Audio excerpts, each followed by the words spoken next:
This is Papa Smurf. You're listening to Our Lifestyle, the podcast, with ODB and the Mayor.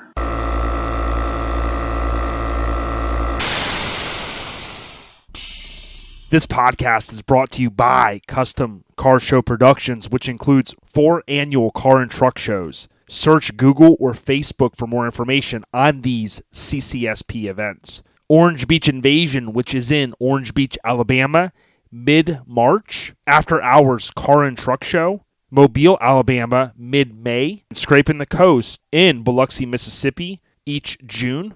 And Bayou Showdown, which is in Slidell, Louisiana. Again, search Google or Facebook for more information. Each of these shows are also available on Instagram. This is Our Lifestyle, the podcast, and we approve this message.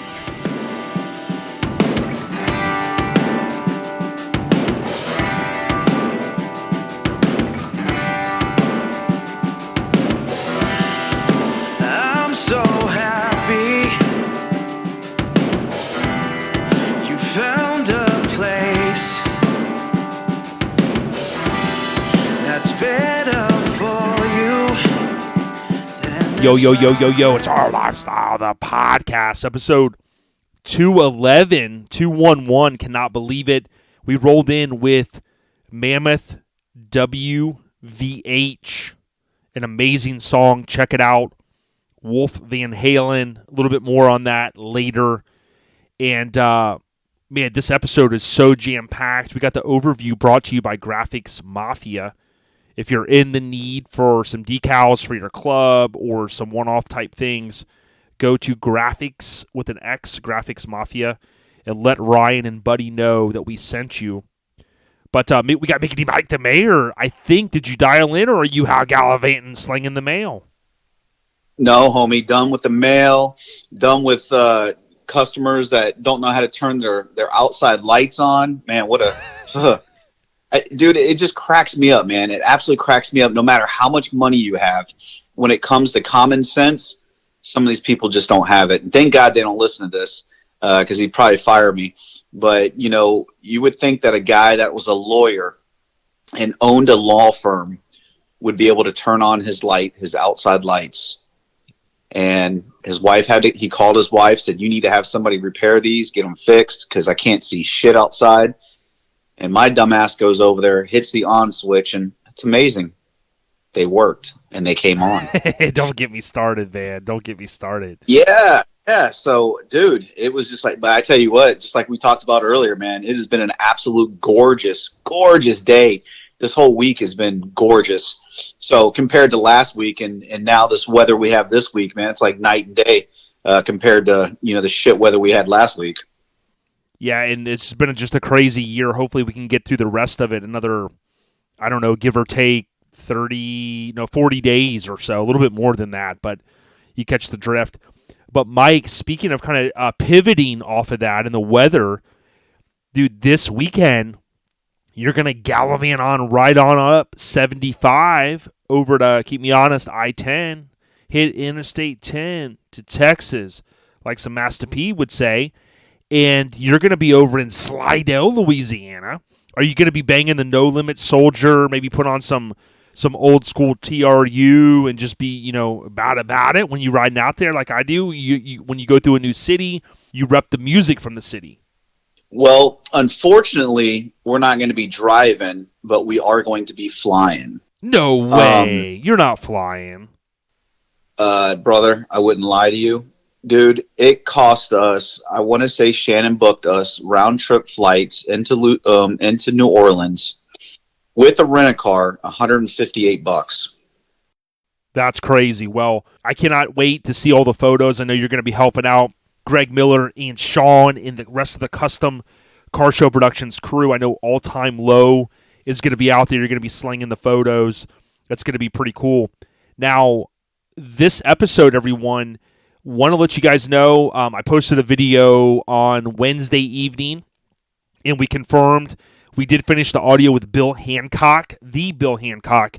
Been in the wheel business. He was in the wheel business for 30 years. It's going to be a really awesome interview. I think you guys are going to learn some things. There's a lot of rich history when you start looking at these wheel companies and the lineage, as Ronnie. That I'll shamelessly steal that word from Ronnie, but going back to the early days of Hot Rod or HRBB and Boyd Coddington and those type of things. So that's going to be cool.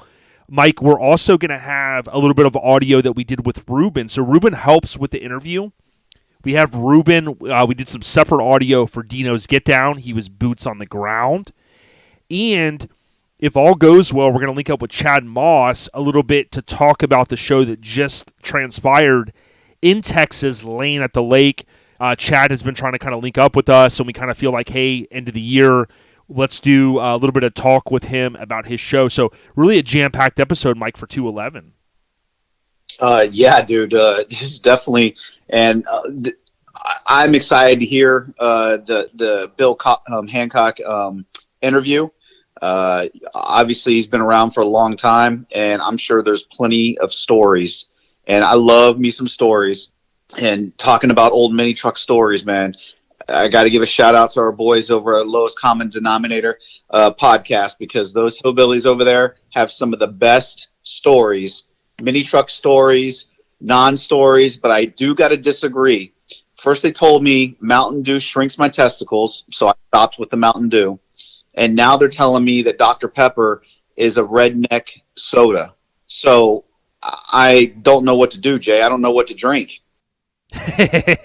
You go cold turkey, man. Just do beer, milk, and water. That's kind of what I'm on. I'm trying to get rid of all the rest of the sugar, so that'll be the beer last. But man, just go water and unsweet tea, dog. Well, here's what I do. Well, I definitely ain't drinking no unsweet tea. I can tell you that now, because I only drink sweet tea usually when we go out of town and when we go out to dinner. At a restaurant that actually serves sweet tea. But usually for lunch every day, I'll have a soda. I bring one soda, one Gatorade, and 4 bottles of water is what I take to work in my lunch every single day. And that's what I drink every single day. And so now they tell me that, Dr. Pepper is a redneck soda. So I'm just like, well, I'm not a redneck, so I guess I can't drink Dr. Pepper either. And definitely don't want to drink Mountain Dew, because I don't want my testicles to shrink any smaller than they already are. Mike, you never cease to amaze, dude. And I'm in a bind here, Bo. I don't know what else to do. And then you got Mini Trucker Colt over there talking smack about my snack of choice while we record, and Twizzlers makes a post, puts me out there in front of everybody, and talks about how Twizzler, Red Vines are so much better than Twizzlers, and he's so wrong. So wait, you had me at Sizzler. Are we still going there for our end of year party? Not Sizzler. No, it's Twizzler, brother.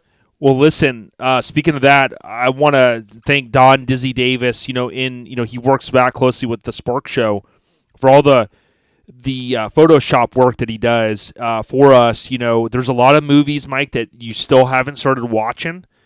And I may or may not have one for you this episode. We'll have to see. But I just ask that when you get a chance, maybe download a couple of these. You're going to be on a flight. You just told me you got no excuse to put the little ear pods or AirPod deals in your ear, and then go watch some BMX Bandit, some Rad, some Freddy, Gleaming, you name it. You got White Men Can't Jump. So you got a lot out there. But Mike, I also want to say lowest common denominator, and I want to let you kind of you and I talked earlier this week, and we kind of got a good chuckle off the last episode. But if you go on podcasts, the Apple Podcast app, and type in lowest common, it's probably going to pop up, and you just tap on it right there. And then you could subscribe or at least stream a couple. And then, if you like it, like we do, subscribe to it. And then leave them a rating, man. So just throwing that out there. No, absolutely, man. Get those ratings, get those likes, get those subscribes, all that, to all those other Mini Trucker podcasts out there. Because, man, I really enjoy listening to all of them. And, just like Lee said, with lowest common denominator, everybody's got their own twist. Everybody's got their own way of doing their podcast. Oh, yeah. And we're all different. We're not all the same. So it all leads to good listening. And there's definitely something out there for everybody to like and to to enjoy. So hats off to all those other guys and girls, because we can't forget about Denise. On Mini Trucker Cult. So definitely go out, check them out, and give them a listen for sure. Real deal. And definitely everybody's a little bit different. And, Mike, I'm wired way different. And we'll talk about that a little bit later. I'm sure we'll have a little segment, because made a post earlier this week, kind of midweek, and, got some people riled up. And that wasn't what we're trying to do, folks. We do like to engage in conversation about things, and I think that's key. But, for kind of what went down and some of the comments people take it so far, we're not here to trigger anyone, dude. So, look, that's the last thing I want to do. I could sit back and post a lot more controversial stuff and get even more views and more people riled up. That's the last thing I want to do. Believe me, I already spend too much time on my phone.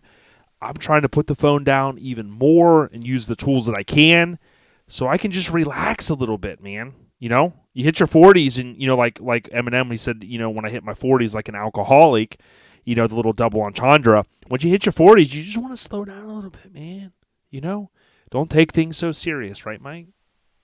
So are you saying that some people read a little too much into that post? Is that what you're trying to say, Jay? Possibly. But I am not Dionne Warwick, and I am not a mind reader. So hey, you know what? Then they're talking about that, and you talked earlier about the intro music that you had for this one. I ain't gonna lie, man. I believe it was 209, if I'm not mistaken. You let in with some Ice Cube, and man, that song when that came on had my head bobbing, dude. I was like, yeah. I was like, that should be our song every single podcast. I was just jamming to that damn thing. I even hit the repeat button so I could listen to that song again before we went into hearing that yo. Yeah, man. I what's so funny is you guys will remember, if you've been with us a while, I stopped using copyrighted music because it auto batches to YouTube, and there are some people that have found this on YouTube, and hopefully that's the gateway drug to lead over to said podcast app. But what happens is, because of Facebook and YouTube, they basically will knock those totally out. So, you'll be on, let's say you're a YouTube listener, you're like, well, this has these big blank spots in it. Well, that's because it mutes the music, and then depending on the agreement that they have with said record company, if it's like, oh, you use said song and, we're not even going to leave it up and steal, the copyright from it, well, it's their copyrighted music, but they basically then own the rights to any money that would be made from that. Oh, by the way, we're not even at 1,000 subscribers on YouTube, so we're not monetized there anyway. So that's really kind of a moot point. But the point is, they do knock those down. So, we would ask that if you're on Facebook or if you're on Facebook or YouTube and you're listening, please find us on any of the other major podcast platforms. Just search OLP or Our Lifestyle Podcast and follow us there and subscribe. It helps us out.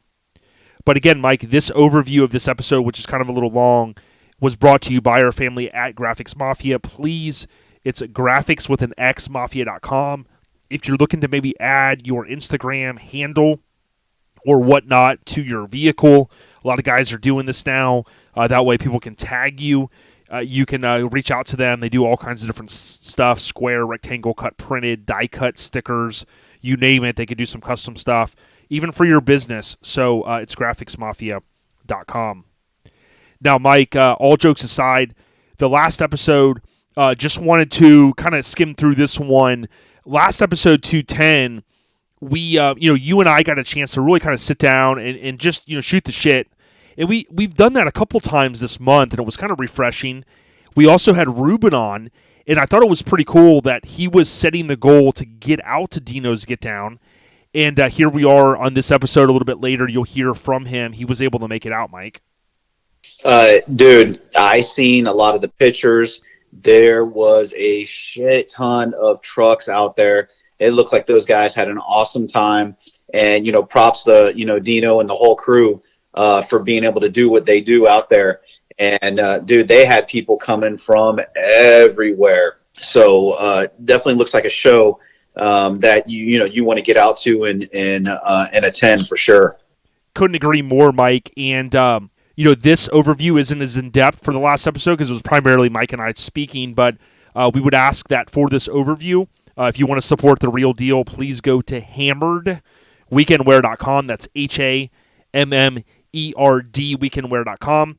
They just concluded the pre-sale. Now, word on the street is minis may actually be on the downfall because the two shirts that he sold, he had the OBS and then he had the minis, which featured the famously built Brant Frontier that later went to Chico, and he kind of refreshed it, if you will, and rebuilt it, so to speak. The OBS apparently outsold the minis, Mike. So are minis on the downfall? Wow. We'll have to see. We'll have to see. I mean, minis could be on the downfall, right? But that's with a question mark on it, Mike. I don't want to insinuate anything.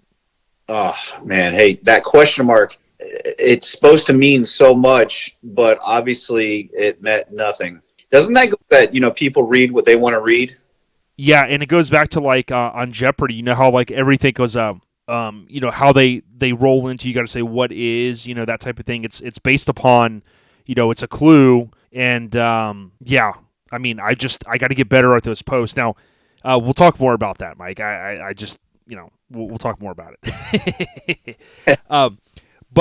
So big ups, it's HAMMERD weekendwear.com, Hammered Weekendwear. If you go out there under products, you can go to pre-orders, and you'll see that shop now, they've got the stickers, and they've got the old dogs, and they've got the black SS. Now, if you read that quick, you're going to think it says black ass, but it's black SS, okay?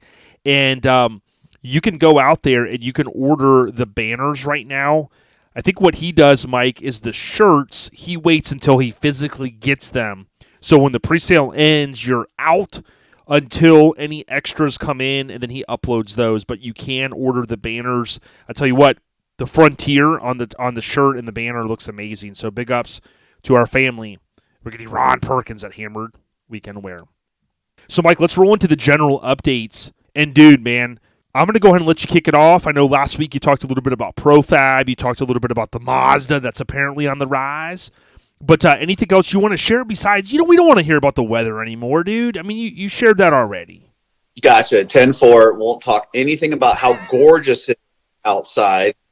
Or, hey, I tell you what, I do hope, and this is one thing I do hope for, is that this weather this week stays for next week, and we can have a nice Thanksgiving weather. That would be so freaking nice.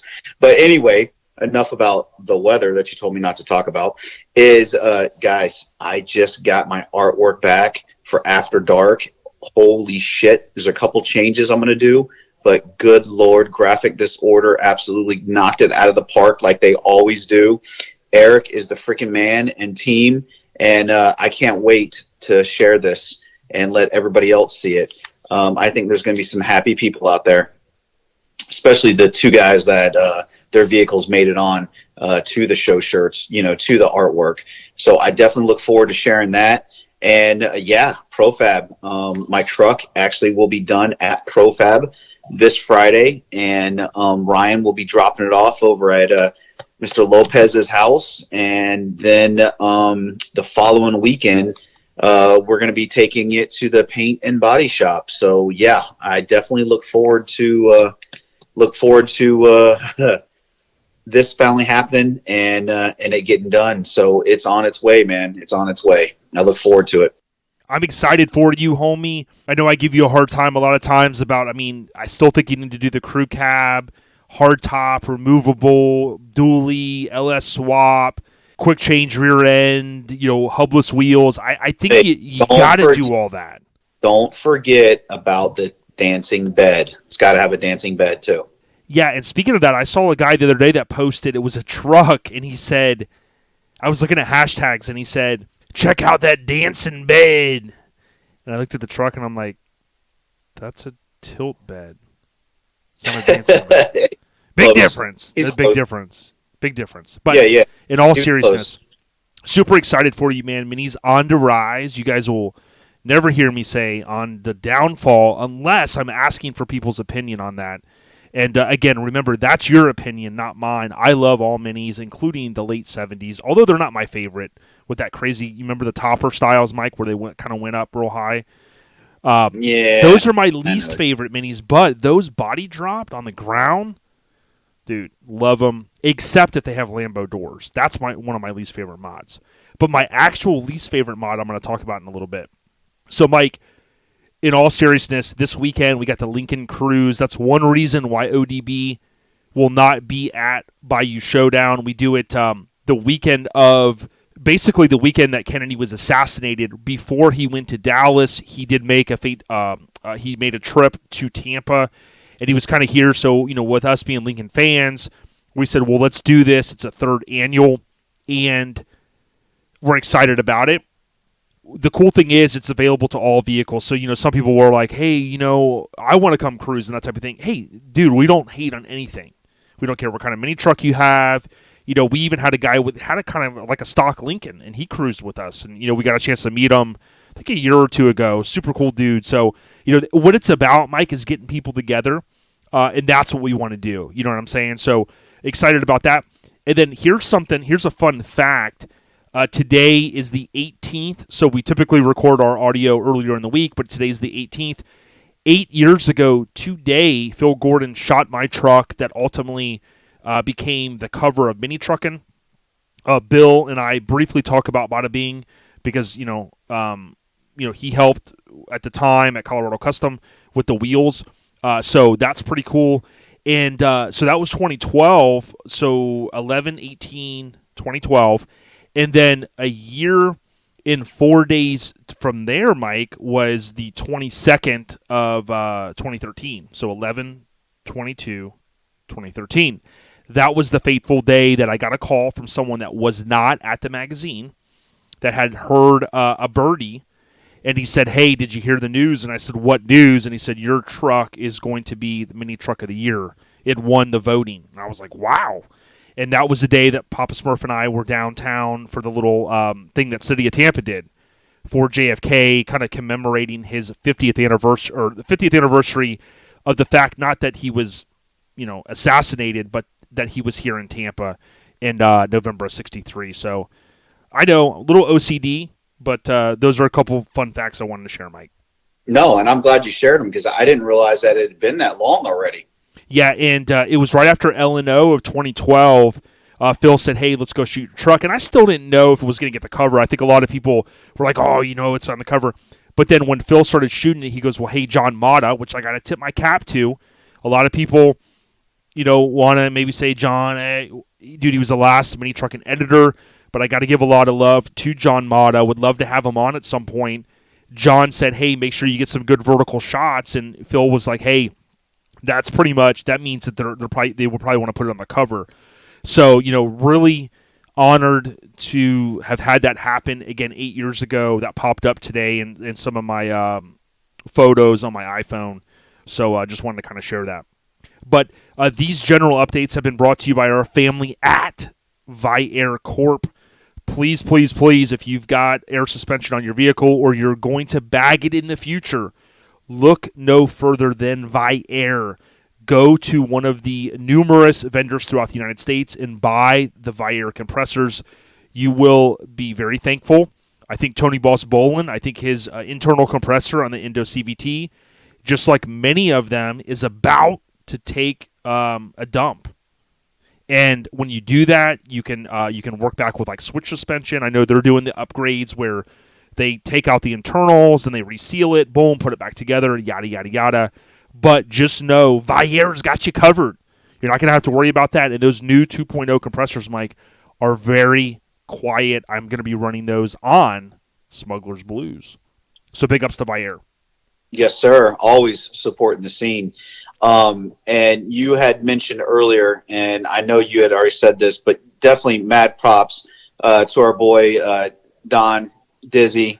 Dude, all your graphic work, all your Photoshop, I'm sitting here scrolling through Facebook and seeing all the different Our Lifestyle, the podcast profile pics. Yes. And that's all because of Dizzy, and just thanks for all the support, brother. Thanks for all the help of spreading the OLP love out there, my man. Yeah, real deal. And Dizzy, I'm muting Mike out here, so you can't hear this.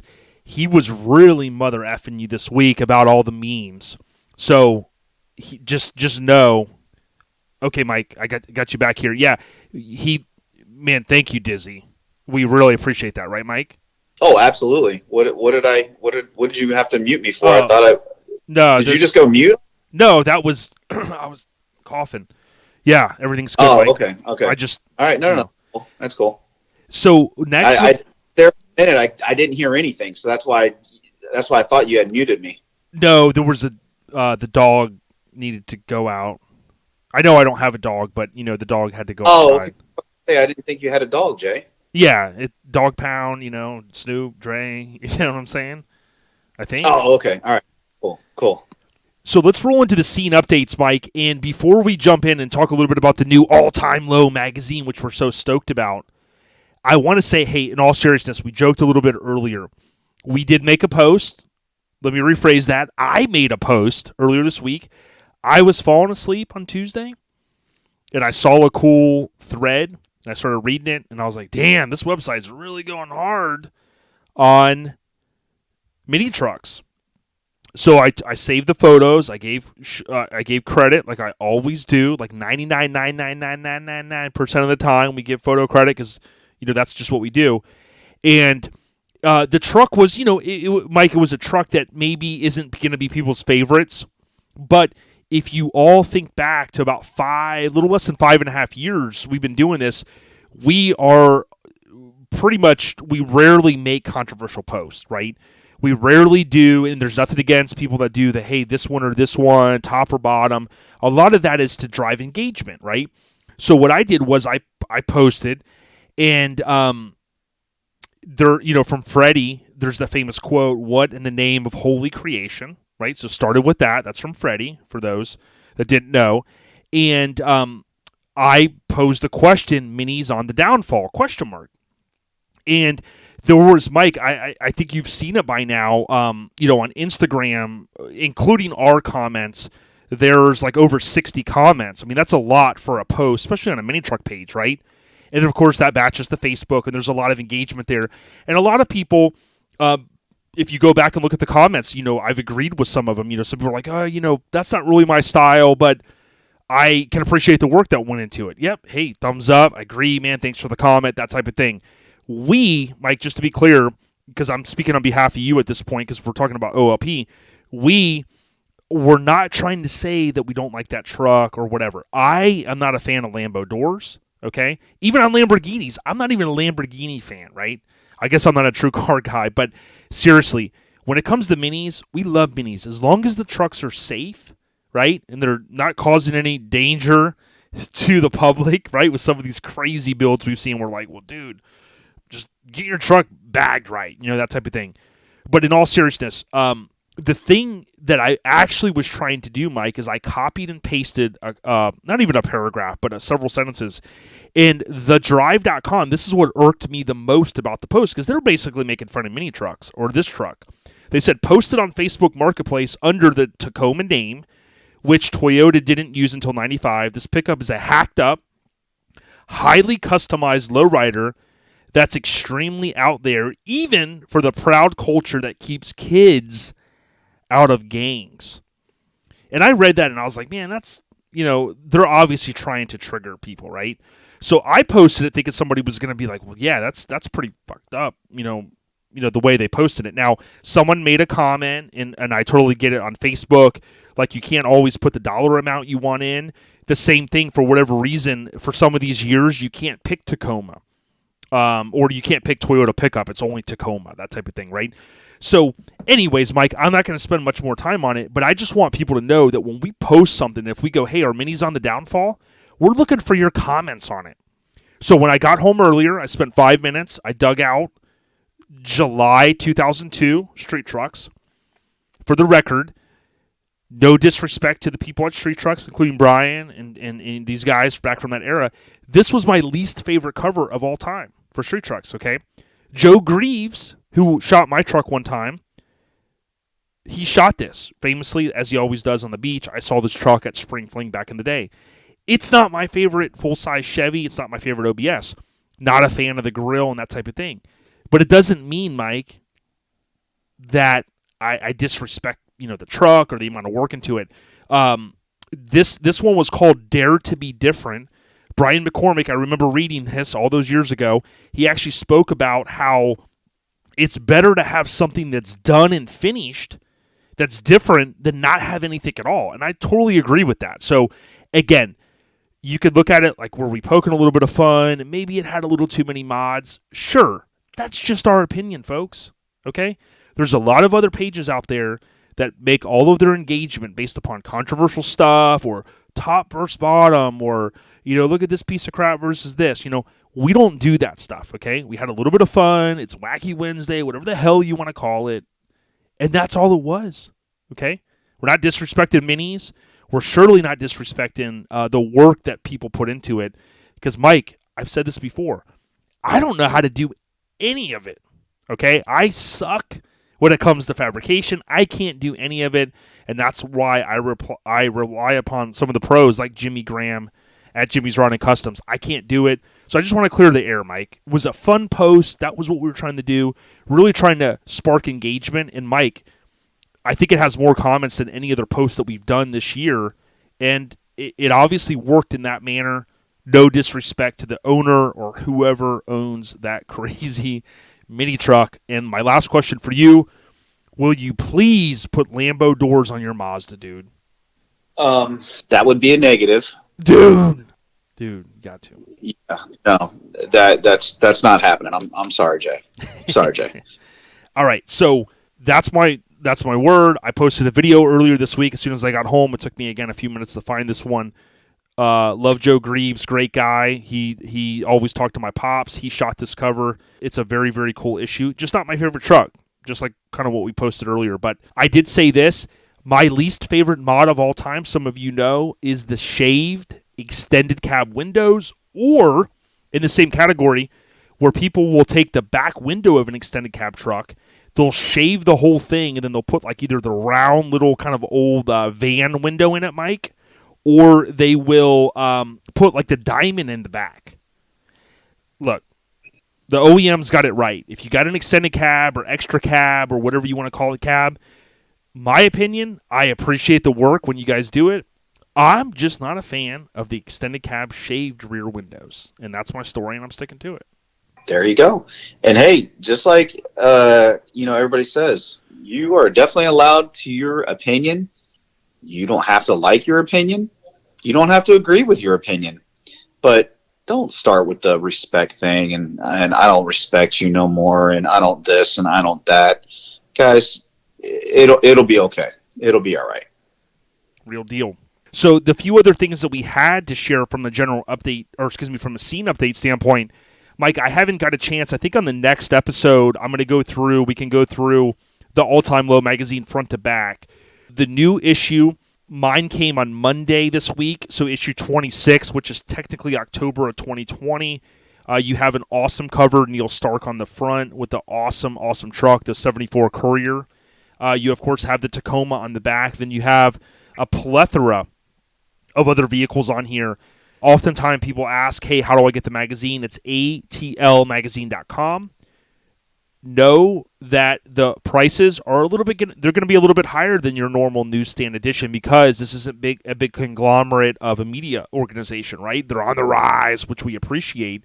But you're going to go out there and you can subscribe, and you'll get 6 issues per year, right, Mike? And they're automatically sent out. I don't think there's any other way to do it. The best way is subscribe, but you can buy onesie-twosies. The problem is, Mike, they sell out quick. Yeah, and I just got mine last night. Not going to lie, I haven't even opened it yet. So I definitely, let's save that for next week, and we can definitely, go through it from front to back. Yes, and I hope that you guys will check it out. We got the Live and Uncut with Christina with a K, and she did some really cool rendering. She submitted some awesome artwork that she did back in the day. And Hot Rods by Christina on Instagram with a K. We'll be sharing some of those as well through our social media to promote this issue of All Time Low magazine. Now, Mike, we're going to roll in here next to some Ruben audio right now from Dino's Get Down. All right, so as I just mentioned, for the scene updates, one of the key things, we had Ruben on last week to talk a little bit about what he had going on, and we mentioned that he was going to be going to Dino's Get Down, hopefully, if everything worked out. And I'm happy to say that we got Ruben on now. He's gonna join us for the segment. He'll be back, of course, later with Bill Hancock as well. But Ruben, man, you made the trek out to Dino's, dude. Did you have a good time? I sure did. I wasn't able to make it out there on Friday, but we were out there on Saturday. A little bit of a surprise. I got a call from Chris Burns on actually Friday morning. And I thought he made it out here on Friday morning, but he had planned to come out on Saturday, and I met him and his daughter, and on Saturday morning, he met Cherie and I out there, and man, let me tell you, words can't describe it. I mean, Dino created quite an event for himself. The amount of people that he had out there, the amount of the vehicles, the quality of vehicles. Cherie made a comment. It was, it was like SEMA.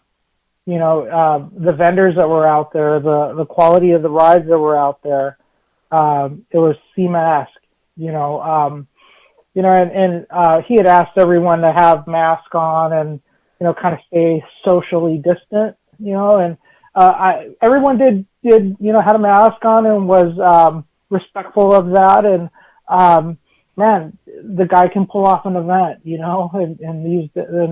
the times that we're in. Well, Chris Burns, as you guys know, if you've been listening, episode 178, guest CS Metalworks, look him up on Instagram, good dude.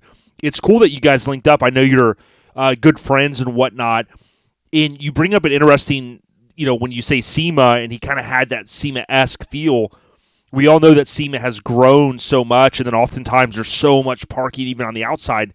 Some of the drone shots, that's what it almost reminded me of. The last year I think I was at SEMA, I want to say it was 2016, and I just remember how far it extends out from the convention center outdoors. And when you look at kind of the desert atmosphere that's out there in Arizona, I saw Grinder TV with some of the drone shots, and I think Dino and some other folks may have shared some of those. But yeah, man, dude, it was huge. And what I thought was interesting is there were a lot of big companies, like even Hills Hot Rods, made the trek all the way from Texas.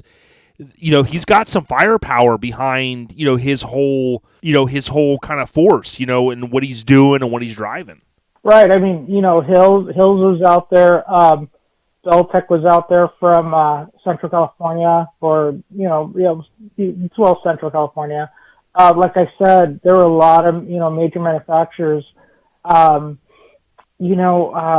Like I said, maybe it was because we had no SEMA last month or earlier this month, but it was incredible. It was incredible to see our scene come together and kind of have this get together, this get down, and be mindful and respectful of one another, and come out for a good time.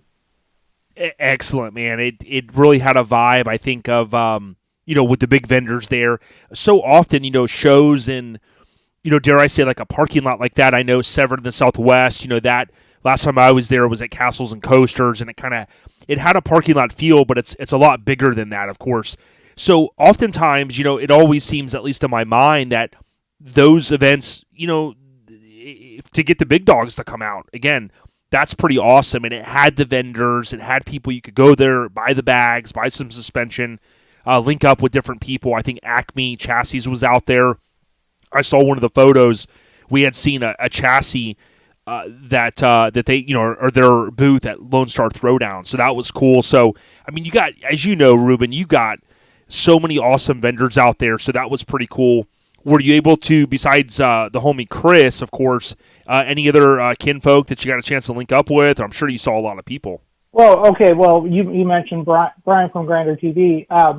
We were not even there 5 minutes, and I ran into him, and we stopped to say hello to him, and And as we were standing there talking to him, a friend of the podcast, Brian McCurry, and Rachel, his girlfriend, stopped by. We started talking to them, and you know, and not only them, but other acquaintances, you know, from the truck scene that we know. You know, as we're standing there talking, they'd stop and say hello, and you know, so on and so forth. But you know, it's a very hometown feel, I guess. You know, you see a lot of people from here, from the area, and then again, you see a lot of people from that you would see at SEMA, let's say. You know, I bring that up, but it had that for me, feel. it had that local, it had that local feel, because I mean, we had Switch Suspension was right up the street. You know, they were right down a little aisle from where we were standing, and you know, it had that, you know, to me, that Phoenix feel, you know, and of course, you know, Dino's, where he had all his cars parked, you know, is right, we were standing right in front of it, but yet, you know, you had Hills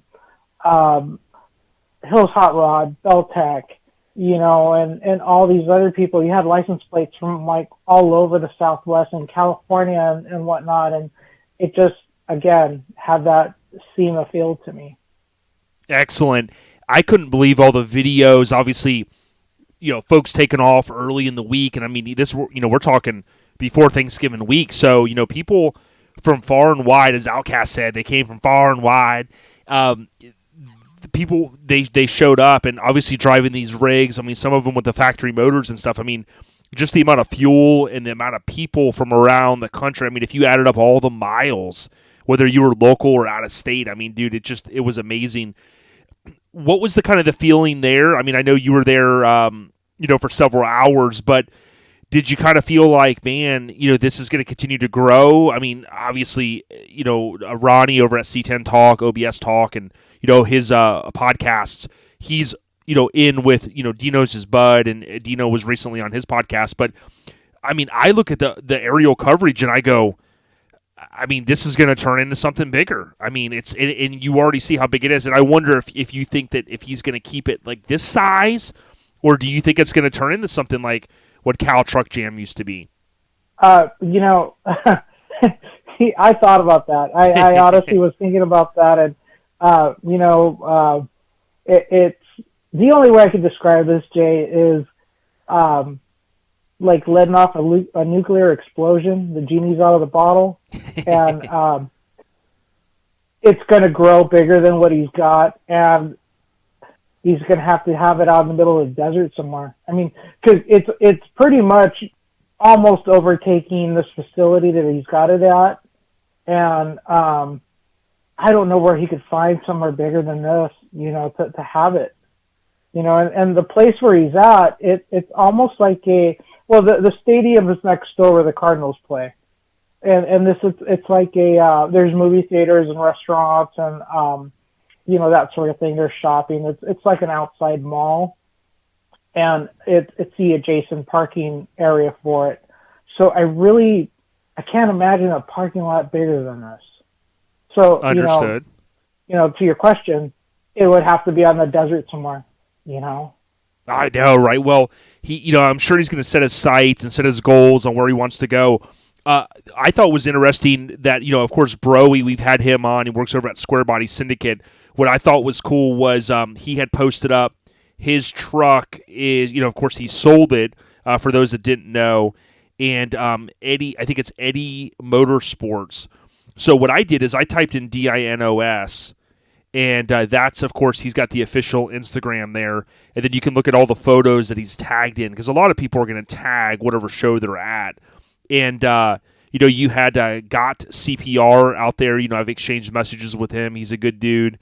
But scrolling back even further, I'm pretty sure Eddie Motorsports, it's EDDIE Motorsports with an S, he had tagged, you know, some folks and whatnot. But they've got I'm pretty sure it's, well, maybe it's not in their booth. I could be wrong.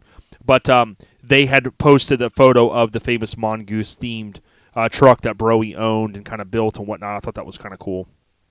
Yeah, most definitely. And Jay, I keep on trying to get you to come out here for something, and this is probably one of the some things that you're going to have to plan on. It's a definitely must see event. There's no way to describe it, and there's no judging, there's no awards type deal. I mean, I believe he started it as just a get together type cruising type thing, right before Good Guys here in Scottsdale.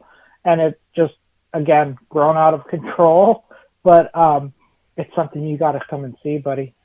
Yeah, definitely. And hopefully next year I'll maybe have enough time. And Mike and I have kind of looked at a lot of the scheduling for next year to try to kind of carve out what we can hit and whatnot. So yeah, it'll be interesting. And it was Eddie's Motorsports, because Broey, Broey on Instagram with the underscores before and after, he had shared a photo and said, make sure to stop by Eddie Motorsports booth today. See, I read your post, Broey, and you had the famous truck out there. But very cool, man. It was awesome to kind of get the boots on the ground, the feel that was going down. It seemed like the weather was good as well. But Ruben, anything else you got to share before you rejoin us here in a little bit when we get Bill back on, or when we have Bill on? No, man. Again, man, the weather is perfect out here for events like this. Hopefully, this whole COVID thing is on its way out, so we could start getting back to these great automobile events that we have here in the Southwest. But we shall see.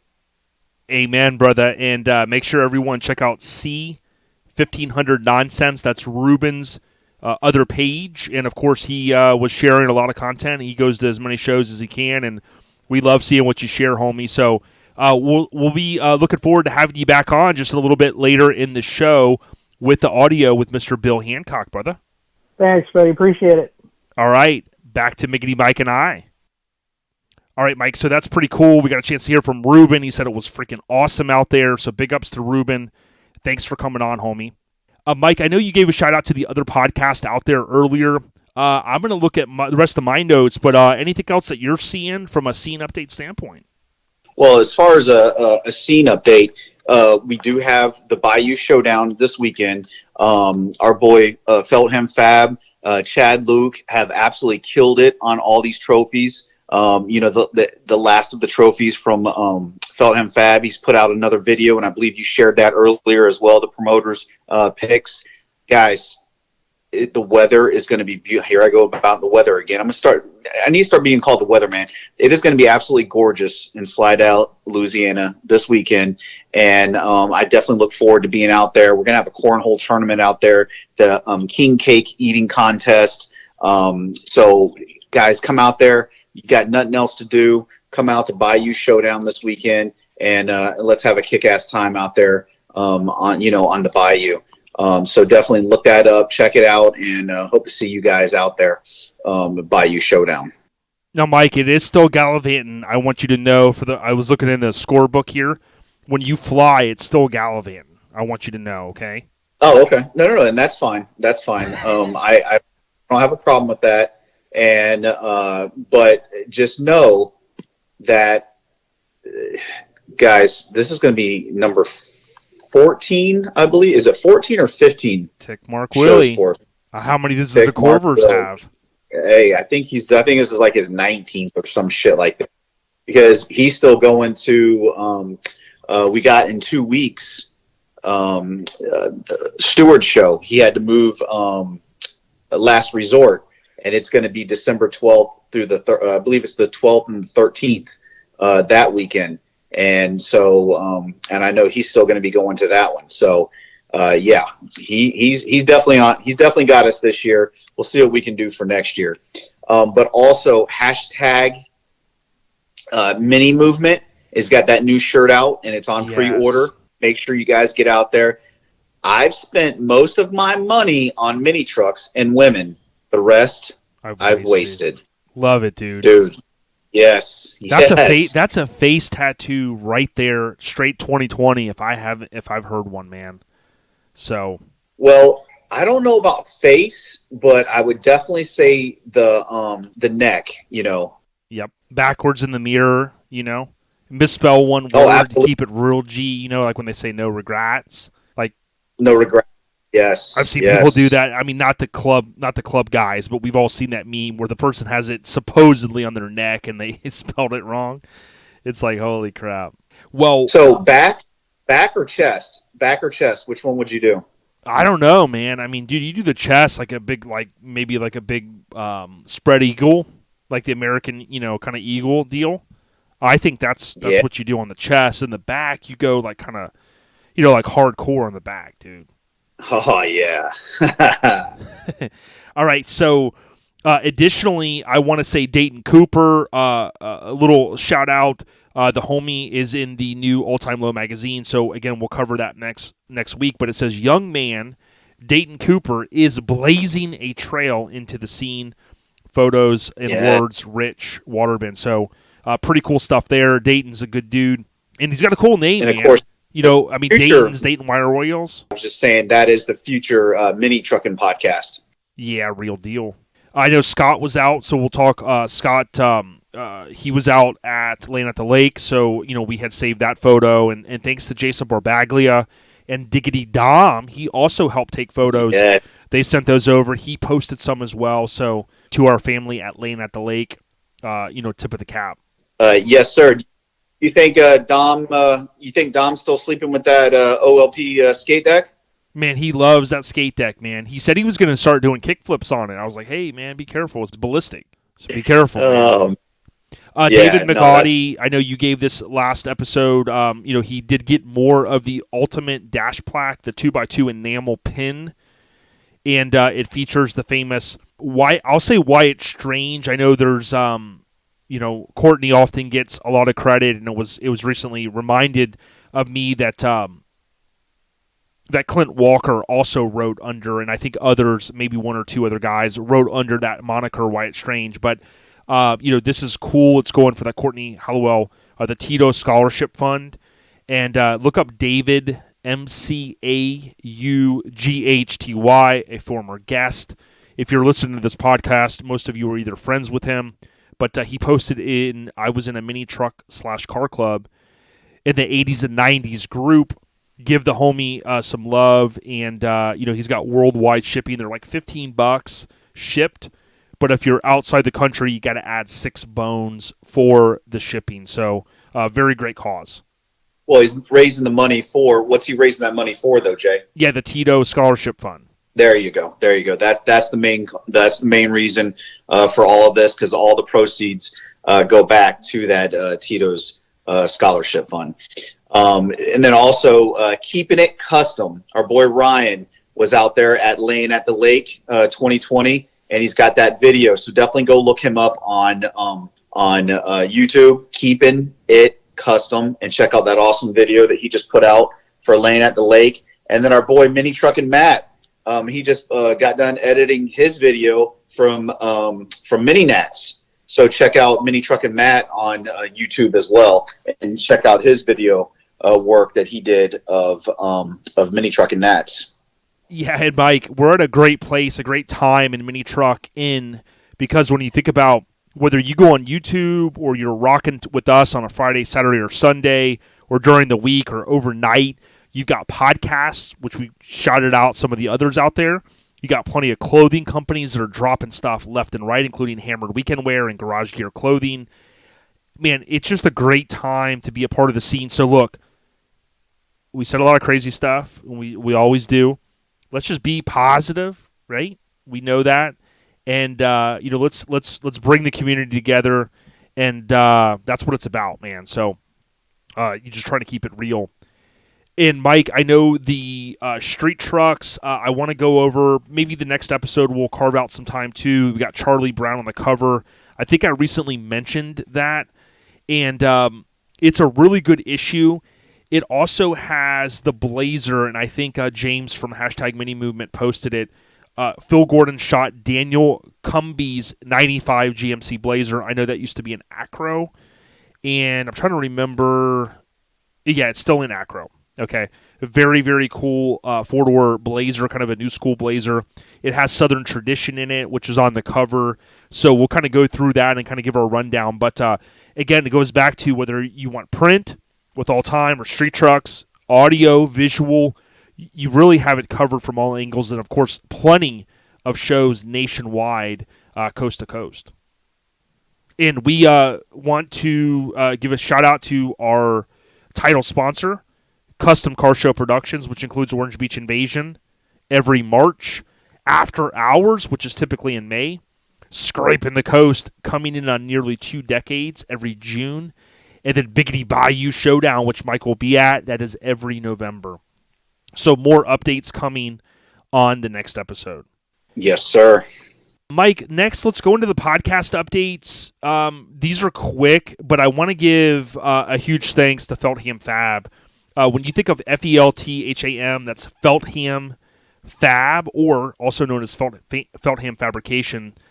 He's doing a lot of stuff for a lot of different shows, including Bayou Showdown. And this is his busy time. Many of you are going to be looking for holiday gifts and things like that, and you can get those Yeti-style cups and any number of other things if you just go and send him a DM.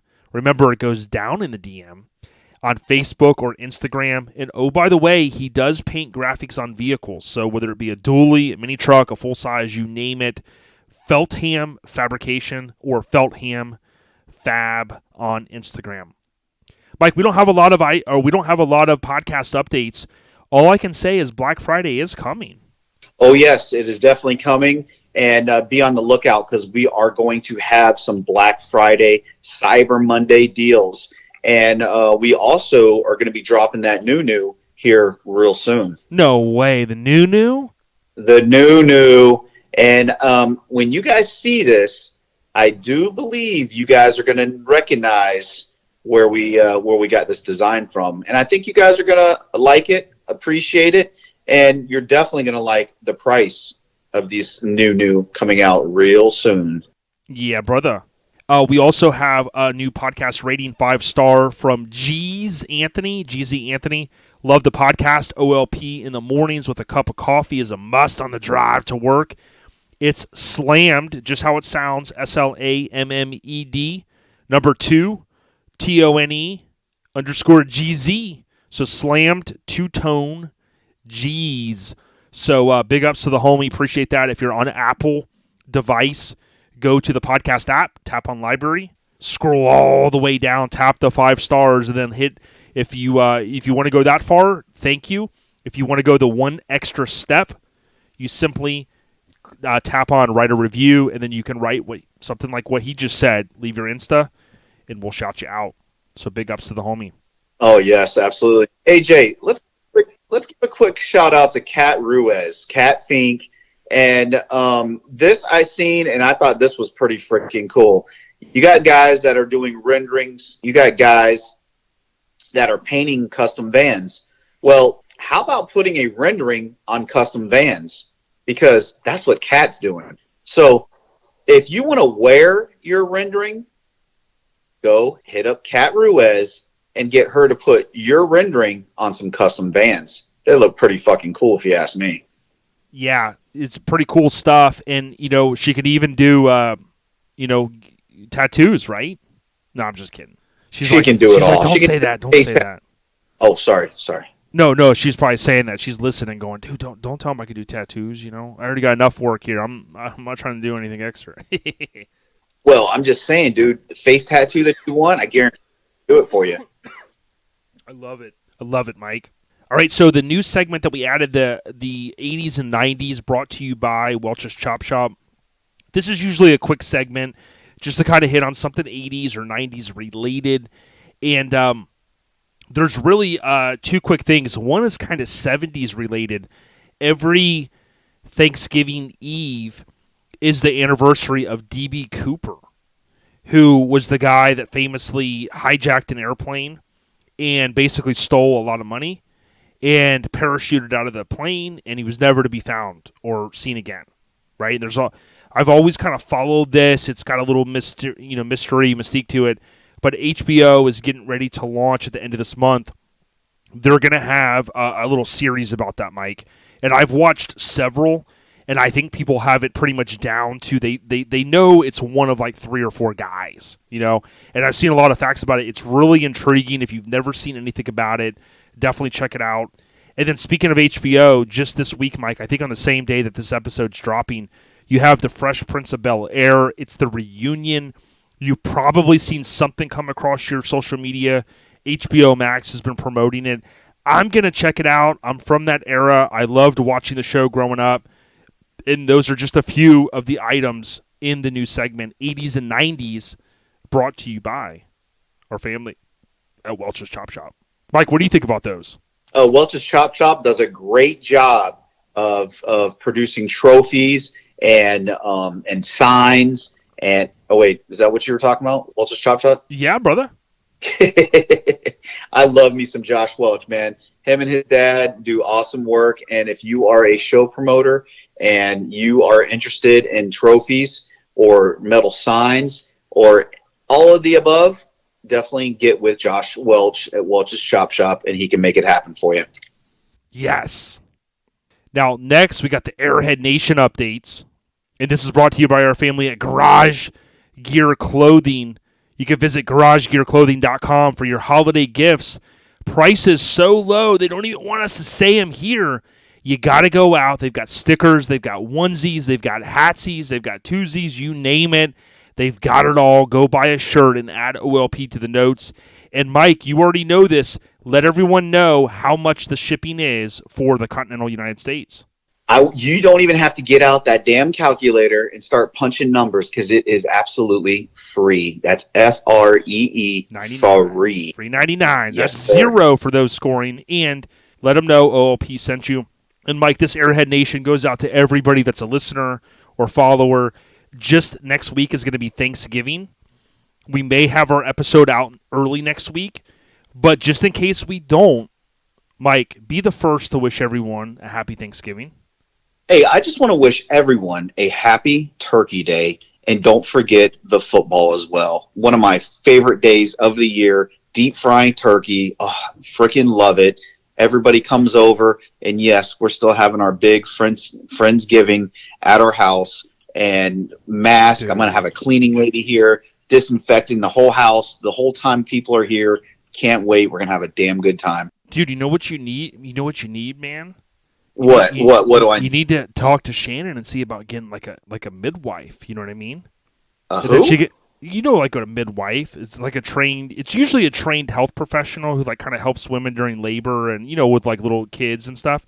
But tell her, just say, I know we don't have a little kid, but I want to get a midwife, to come here and help clean and, kind of help out with some chores around the house. You know what I mean? Well, that's what I'm trying to do for her for Thanksgiving. That we got my cleaning lady coming over, and she's going to be here, and she's going to be disinfecting the place and cleaning. So then, we don't have to worry about washing dishes or doing any of that shit. And I took good care of her, and she said, "Absolutely, Mike, I'll be there." So, yeah, dude, look at you making the workers work on Thanksgiving, dude. I mean, if that doesn't spell America, what does? America, baby. Hey, I threw out a good price, and she said absolutely. And listen, it's from 2 to 5, and because we're doing it later this year, and she's going to already be done. She's already going to be done, and she said absolutely she will be here. So it's going to make it nice on all of us over here. We can enjoy everybody and have a great time. Love it, man. Definitely happy Thanksgiving, everyone. Be thankful for whatever you got, whatever you love, family, health, all that stuff. It's been a crazy year. Let's get past it. Now, Mike, the throwback term of the week, this is brought to you by our family at Colorado Custom Wheels. And I want to let everyone know that although we have Bill on, you're going to hear from him in a little while. Bill is obviously retired from Colorado Custom. You'll hear about his history. I don't want to give that away. But just know Colorado Custom is continuing their legacy. You can go to coloradocustom.com. You can follow them on social media. Let Michael and team know that OLP sent you. They'll do their best to take care of you. And arguably, speaking of the best, it's the best customer service in the billet wheel game. And let them know, again, that Miggity Mike the Mayor and OLP sent you. Mike, if our listeners are following us on YouTube, they would have seen that I recently dropped issue 17 of Mini Truckin' Magazine. We flipped through it. I talk a little bit about some of the history of the cover truck and whatever I know about it or said research. But in that issue, there's also a C.R. Lawrence tech article. And that famous roll-down back window that they used to produce, they stopped around 91, I think it was. I don't know why they don't bring it back, Mike. I've harassed them before. But C.R. Lawrence, they made the bolt-in rear roll-down back window. Famously, I think they did it on a Ranger, and they're super hard to find. But the throwback term of the week this week is C.R. Lawrence. Many of the listeners will know them because coming up, in the old days, in your Mini, you kind of wanted to have that that power slider, I think it was called, where you hit the little button on your dash and then the window would slide to the left or right, and that allowed for that breeze to kind of come through. Well, do me a favor, everyone. Go out to C.R. Lawrence, Google them, and let them know they need to bring back the roll-down back window because I think all the OBS guys, all the C10 guys, and some of the Minis, I don't know if they'll make the Minis, they would really appreciate, especially this time of year, Mike, talking about the weather, little roll-down back window action. Put those 3 windows, 4 windows, 6 windows down, and just cruise, man.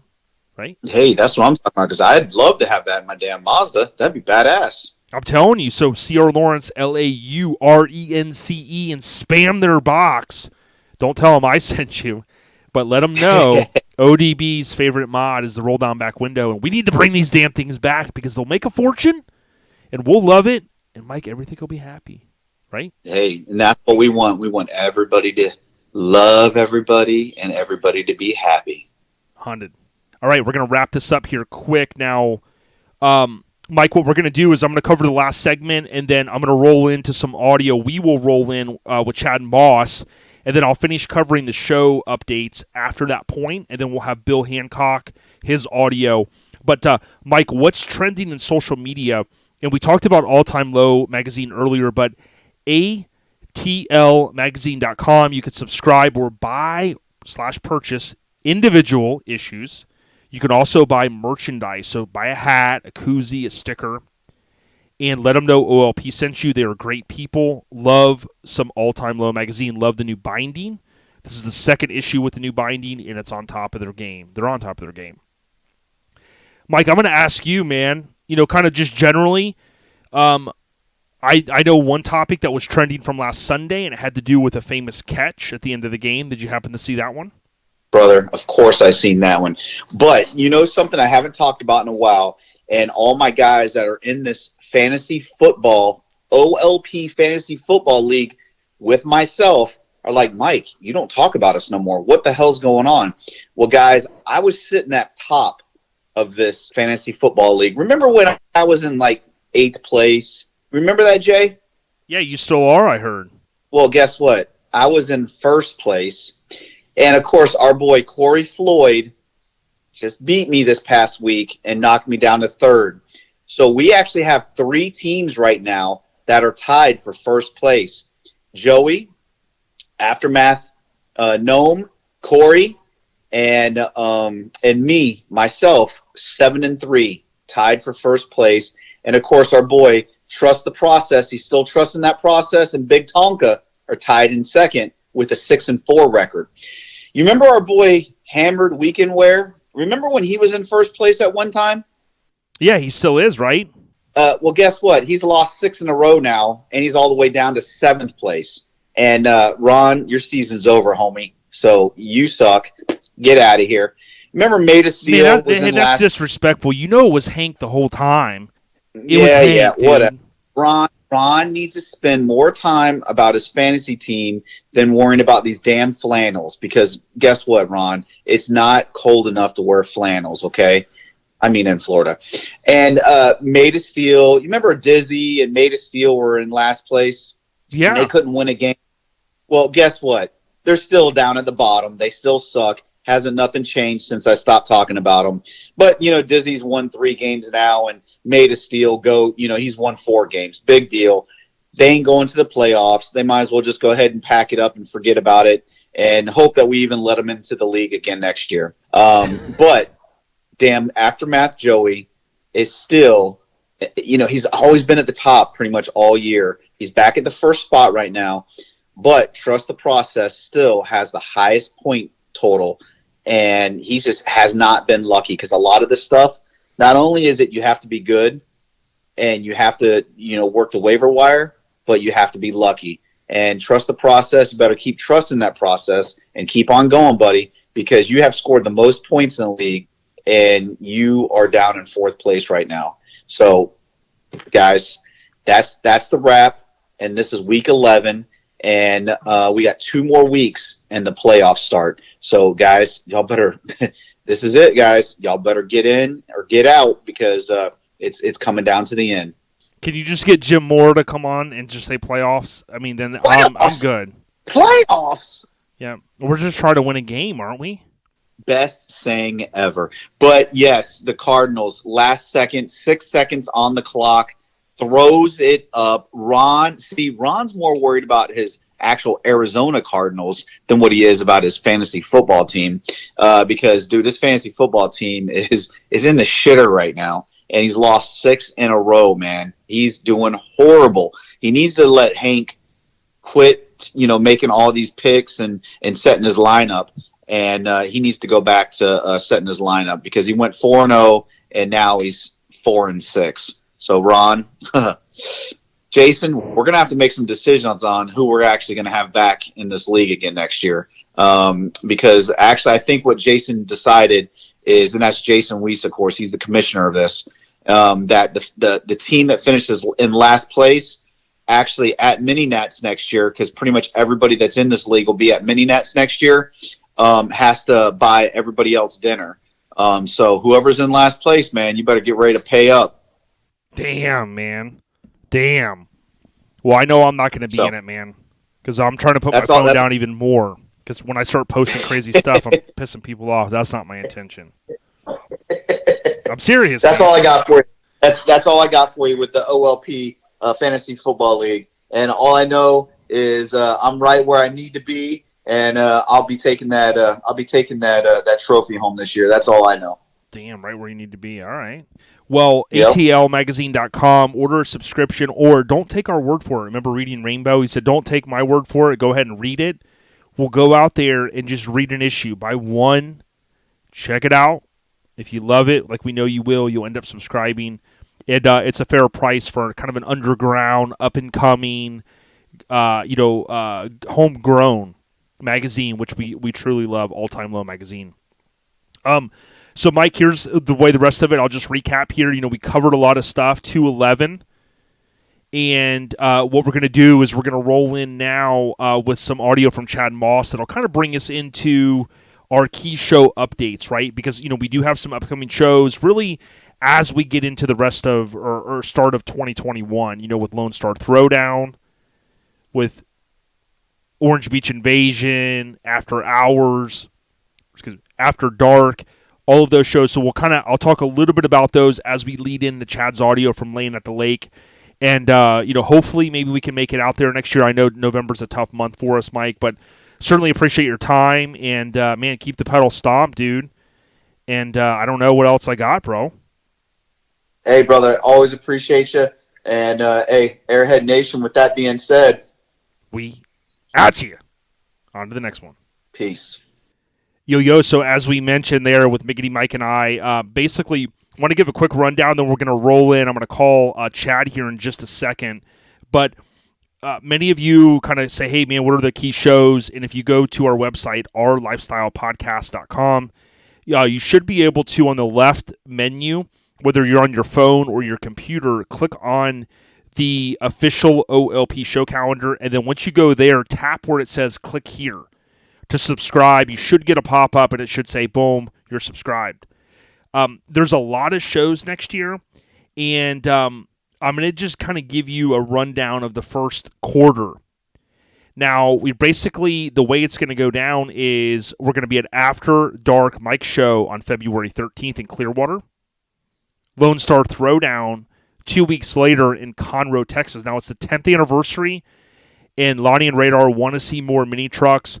You've got this unique last opportunity to go to LoneStarThrowdown.com and pre-register. It's only $60 and lock in for your kind of golden ticket, so to speak, is what I'll call it. but LoneStarThrowdown.com on 2/26 through the 28th. We're going to drive out there to Conroe, Texas. From there, we're going to be at Relaxin' on the Ranch the following weekend. That's in Lake Wales. And we've got some surprises that we're going to talk about as we get closer, but we're going to host the Cornhole Tournament and a lot of other stuff. It's an amazing venue. You can camp, or if you're coming from far out of town and maybe you don't want to camp, you can actually get a room. I think that's what Mrs. ODB and I are going to do. Relaxin' on the Ranch. They're on Instagram. They're on Facebook. And you can also pre-register for that show. You can also secure your shirt, which I love, the kind of package deals that they're offering. Relaxin' on the Ranch on Instagram, and then you can click the link in their bio to go over to their website. Now, Orange Beach Invasion is one of Mike and I's favorite shows. It's in Orange Beach, Alabama. And just know that it's smack dab in the middle of March. So think spring break weekend, March 13th to the 15th. Orange Beach Invasion show on Instagram, or, of course, like many of us get our news and facts, hopefully facts, on Facebook via just search Orange Beach Invasion. From there, that's really January, February, March, because there's nothing in January for the most part. February, and then you got March, right? In April, I'm not going to go through all the dates, right? But you got Mini Truck Nationals. You've got hopefully doing it in the dark. We'll see that. That did get canceled for December, so we didn't get a chance to share that earlier. But doing it in the dark is canceled because of logistics and COVID and a lot of different stuff. And then you'll have Sparks in the Park. You'll have After Hours. And then you'll have Mini Truck Showdown, which are basically all in the month of April. And then I do want to give a huge shout out to Made of Steel for partnering with us. That's going to be the middle of May, which is May 14th through the 15th. In Dover, that's actually Friday, Saturday. It's a super fun show. If you can, let's get all the clubs. Let's come out. Let's represent. And let's do the damn thing. So thank you so much to the West Coast Influence. That is the Mini Truck documentary style film that you can purchase by going to minitruckfilm.com. Order it. Let Radar know that Our Lifestyle Podcast sent you by adding OLP to the notes. Now, what we're going to do is we're going to roll in here to some audio that I'm getting ready to actually call the homie, Chad Moss. Hey, so as I mentioned here, just made a phone call over to the homie Chad, and he's got his better half, Emily, in the house, right, Chad? Yes, sir. What's going on, guys? Not much. How you doing, Emily? I'm good. How are you? Good. Listen, man, I know 2020 has been kind of just basically like a twister, man. It's been like literally like the movie Twister. It's been a crazy year. On behalf of Mike and I want to thank you guys for doing what you can to hang in there. And you had a show. We shared some of the photos. We know the homie DJ Mays was out there. He's family to us, and he's been saying, "Hey, man, get with Chad, get with these guys." And we said, "Hey, now's the time." You guys are doing some cool stuff. So tell us a little bit about your show, and then we'll talk a little bit about how it went this year. So, man, we're Layin At The Lake car show in Grapeland, Texas. It's at a park called Salmon Lake Park.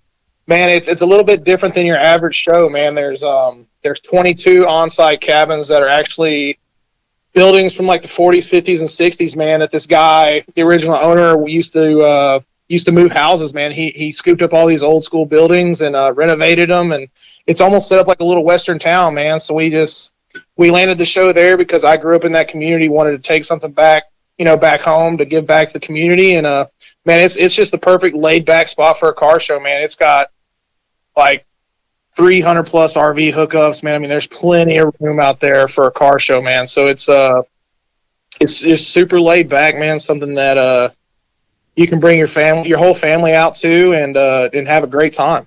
Well, I know this is cliche, but I remember things based upon certain like locations and things. But do you always hear like, have you heard it through the grapevine? I mean, that's probably a thing that.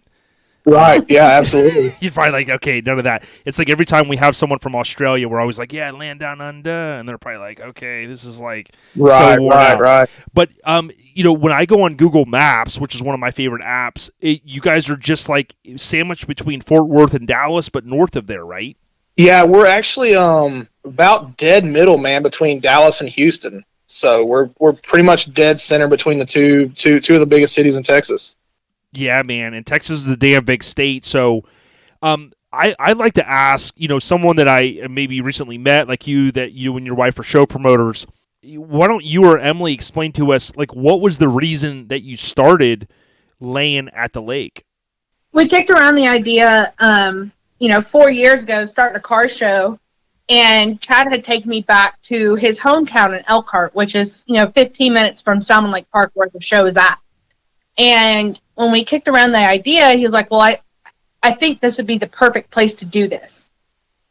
And so it really, we talked to the original owners and Floyd Salmon, and he was very, very kind. He loved the idea of obviously being able to bring money to this small business, if you will, during our off time. Mm-hmm. And we love the thought of also bringing money back to this small town that Chad grew up in, and he grew up going to the park as well. And so when we got together with our other Extreme Lows members in Texas, mm-hmm. they, agreed, saying it'd be a great place. And so since then, we've, worked together a lot with all of Extreme Lows in Texas and got the show rolling. And the days of the show, we have a lot of Extreme Lows members from all over the country that come and help us as well. Love it. Great summary there. I also like the name. It just rolls off the tongue, Layin at the Lake. Who came up with the concept of the name? Man, we struggled with the name for a little bit, man. It's just like we gotta get something with the lake, and then I think Emily actually said it. She goes, "What about Layin at the Lake?" And it stuck, man. That was it. Yeah, it rolls off the tongue, doesn't it? You got the LL in there. Yep, so no good stuff there. Now, the awesome thing, being not even an old school mini trucker, but having been around mini trucks since the 90s, I think of the time that I went to Heatwave back in the day, and how many mini truckers are out there in the great state of Texas. You got Oklahoma right there, you got New Mexico to your left, Arkansas, of course, as I call it, Arkansas, and then don't forget Louisiana. I mean, you guys are sandwiched between a lot of people, and I think you have a lot of potential to grow your show as you continue, man. Yeah, absolutely, man. Yeah, it's cool, man, to see so many people coming in from out of state. I mean, we had people not even, inside of Extreme Lows, but people from Missouri, Oklahoma. I mean, just people from all over, man, riding in. I mean, people drove, 10 plus hours just to come to Layin at the Lake this year, man. It's cool to see it grow from, literally starting it on a notebook, and to see what it is now is just fantastic. I would highly encourage people, if you just go to Google Maps or go to Google and type in Grapeland. So I always joke around when I say heard it through the grapevine, but you meant to say Grapeland, right? So the cool thing is where you guys are at. Like I said, there's so much stuff around, right? And you're east of Waco, you're north of Houston, you got Lufkin, Nacogdoches. I know back in the day when I went out and was hanging out with some of my buddies out in the Texas area, there are so many mini truckers around there. So we're going to be excited to see what you continue to do over the next few years. Now, what would your elevator pitch be on how 2020 went this past weekend? Man, we really, I mean, like you said, man, 2020 has been such a roller coaster. We didn't really know what to expect. Obviously, being the show promoter, I was worried about it. Man, we might have 30 people show up. We might have 300 people show up. Like, we really just didn't know. And Saturday started rolling in, man, and there was rides showing up Thursday, Friday. I was like, man, we're starting to look like a show. Yeah, so, you start feeling good. You're like, all right, all that hard work you put in. Oh yeah, no doubt. I mean, we had to find different ways to hustle the show, just because, like, the year prior, we hit 36 car shows promoting in 2019. Yeah, see, that's the boots on the ground, man. That's what did it. Yeah, I mean, this year has been completely different. So, we've had to rely on different outlets of just getting the word out, man. And I've always said, if we can get people to come to Layin at the Lake one time, they will come back. Yeah, I love it, man. Yeah, you guys are doing the damn thing, and I want to give a little shameless plug to. I know you're friends with Stuart Daigle, like with Last Resort Show. They're over there in they're technically in Jennings, Louisiana, and stuff. But you guys seem to partner really well, and I want to get the homie Stuart on to talk a little bit about his show. He had to push out till December, but Did you kind of find that 2020, like, did you have some anxiety this year as things have been going on, or how did all that kind of play out once you got closer? Man, you should see the look on Emily's face because my anxiety, bro, has been through the roof, man. I mean, it's just, you go, as show promoters, you go buy 15,000 flyers expecting to get rid of all of them, and then it's one show cancels, two show cancels. Yep. We actually did more out-of-state shows than we did Texas shows this year, man. We went out, the homie Waka, he's his show, Southern Tradition, man. We're kind of sister shows now, both in Extreme Lows. And, we go out there and help them with Southern Tradition. They come out here and help us with Layin At The Lake. And, we just had to hit it hard, man, anywhere we could. It's like, we got to saddle up and drive 10 hours. We got to go. Like, there's no option. We got to go promote this thing. And with Texas, almost every Texas show canceling this year, like you said, we've pretty much had to rely on almost not every out-of-state show, but the majority of them. That's the only time we would be able to go out and promote and put flyers out. So, I'm sure we went to probably 15 out-of-state shows just this year. Yeah, well, we got to tip our cap to you because a lot of people don't realize that boots on the ground, that movement, is oftentimes when you're out there slapping hands or fist bumping, whatever we're doing in this COVID world we're living in, you gain the respect of other people. And when you say, hey, I want you to come to my show, people don't realize how much that really kind of extends out to someone else to go, wow, man, they want me to come over to their show. So pretty cool stuff. For sure. And the cool thing is, too, like where you're at north of Houston, there's an opportunity, there's an easy kind of, a lot of interstates and stuff to easily get in there. When people come to your show, is there stuff going on Fridays and Saturday nights, or is it like a city that closes down? Like what's the nightlife there? The city of Grapeland, man, the population of Grapeland's maybe 1,200 people, man. There's not a whole lot going on in the big city of Grapeland, but man, it's cool because, when people show up to the park, man, like I said, there's all these on-site cabins, there's RV hookups. You can literally like have your whole club out there on a Friday night and just kick it, man. And that's what a lot of people did this year, man. And we're already working on 21, having a huge hospitality night and getting everybody, clicking and partying together, man. So we're already shooting for the fence on the next one. Man, I'm super excited for you guys. And before we started recording, like what I told you both, and I truly mean this, is when there's show promoters out there, a lot of folks don't realize you kind of put your necks out there. There's money involved. There's a little bit of stress, especially in a 2020 type year. And for you to be able to, persevere through it and keep hustling. And as soon as that's done for that year, you're like, man, what are we going to do for next year? How do we make it bigger? How do we make it more fun and inviting? So love the hustle that you guys are doing now. What are some social media ways that people can maybe find you? Are there Facebook events? I'd imagine so. And Instagram. Why don't you give us all that?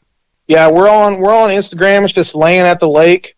And obviously Facebook, have a whole Facebook page just for the show, and we actually posted the 2021 event as soon as we got home from this weekend, man. It was up, ready to go, and dates are already out. We already have flyers on the ground for next year. So we also have a website that needs to be updated now for 2021, but we do have a website where you can get all your information and things like that. And it's just layingatthelake.com. Excellent. And there's a link in the Instagram bio I saw, which I think was good. Did you find engaging with people and giving the updates on Facebook, does that work well for y'all? Yeah, man, it does. We can reach so many more people, especially this year, that's one thing that we had to learn to do is kind of rely on social media because, we couldn't go hit those 36 car shows like we did on 2019. So we had to rely on Instagram and Facebook and just hustle it that way, man. We had a couple posts, reached hundreds of thousands of people, so it was a good outlet, and we're going to continue to use it, man. So excellent. Well, there's a huge movement, of course, on social media, and I think that has been a good outlet. Some people, social media gets the kind of short end of the stick oftentimes, but I tell people all the time, you got to use it for the benefit that you can. And when you're a show promoter like you and Emily, Chad, you have that opportunity to kind of get the message out and that type of thing. But you have realized and you've recognized that the boots on the ground movement and going to shows and slapping hands and all that, that's just as important as the social media presence. So pretty cool stuff. But man, any last words, any kind of shout outs you want to give or any key updates from this past year or anything that you're thinking of for 2021? Man, we're gonna first off, I just want to thank my club, Extreme Lows, man. I mean, it's predominantly put on by Extreme Lows Texas, but I mean, we had members literally drive in 24 plus hours just to get here to help us with the show. And I mean, we had members from all over the country. And I mean, Garage Gear, the homie Lonnie and Todd and Crystal, I mean, they've supported us from day one, man. And Garage Gear, next year's title sponsors, Delta Tire, Wheel and Custom, they've already, saddled up, ready to go for 21. Jason and, DJ Mays coming out and throwing it down this weekend. Everybody loved the music that he was throwing out. So big shout out to those guys. Yeah, man, you guys did a phenomenal job. You partnered with some key folks, and that's what it's all about. There's enough out there, we tell people all the time, for everyone. You just put the hard work in, you partner, you network, and before you know it, you're going to be, like Biggie said, blowing up like Nitro, man. So I know you guys are already on the rise, and we're certainly excited about that, and we hope to partner next year with you guys as much as we can. But, man, from the Airhead Nation and everyone, we would ask that you go out and follow them on social media. At least click that you're interested in the event next year, and if it's something that's a stone's throw or you can wake up on Saturday, or hell, you're going to maybe travel in 10, 12 hours, try to get out there.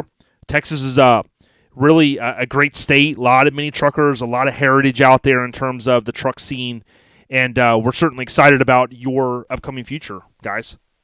Yeah, man, absolutely. And I mean, Airlifts came on big this year, man. They actually sponsored the main stage, so it was cool to have, a huge staple like them in the scene, get on board with us. And I mean, with everybody canceled, man, and that was our number one question. Are you guys still having the show? Are you guys still having the show? And I mean, where we're at, man, with all this stuff going on, they're like, man, we don't care. Like it is what it is. Let's do this. So love it. We actually doubled what we did last year, man. So good. We're looking for a much bigger and better 21.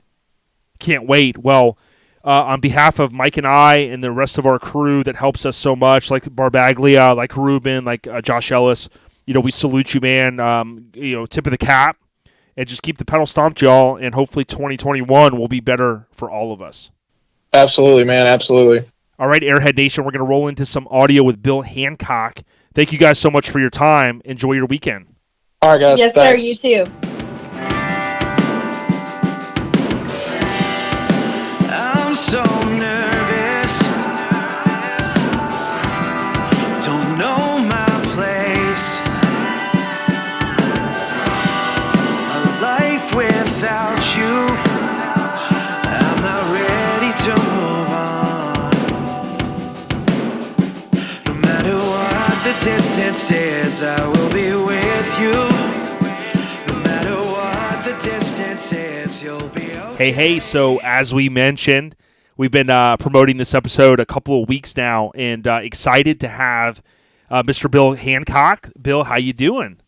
Man, I'm doing so good I can't stand myself. It's just how I am. I love it. And we got Mr. Ruben Arteaga. We promised earlier he's back. Ruben, how you doing? Oh, I'm doing great, man. Awesome, man. Well, thanks for sticking around and coming back, Ruben. Appreciate that. And man, Bill, it's glad to hear that all is good up your way in your neck of the woods, as Al Roker would say. But, man, I remember reading your name in magazines as I was kind of coming up, and Mini Truckin' and so many other publications. But, man, I just want to kind of get into it, and maybe you could share a little bit about yourself, and so the listeners that may not know you, then they'll know who is the Bill Hancock. Well, I'm just I'm getting up there in age now. I'm glad to be retired, but I had 30 years in the business. When I say the business, I mean in the billet wheel business. Some people don't know that I welded the very first two-piece billet on billet aluminum wheel. That means 6061 to a T6 to a 5054 rim. Everybody else was doing a casted center, and we jumped right into the billet market. So that's something behind there. I served about 8 years in the military after school, and when I got out, my buddy Dwayne from American Hot Rod fame introduced me to Boyd Coddington, who happened to need a welder, and I couldn't weld a lick, but I told him I could. And so I jumped right in there. Well, thank you for your service, man. We just had Veterans Day, so we got to give a big salute and tip of the cap to you, Bill. Yes, sir. Yes, sir. Excellent stuff. And Ruben, you probably remember back in all those days. I mean, I know that the hair on your neck sticking up, talking about all the old school stuff with HRBB and Dwayne.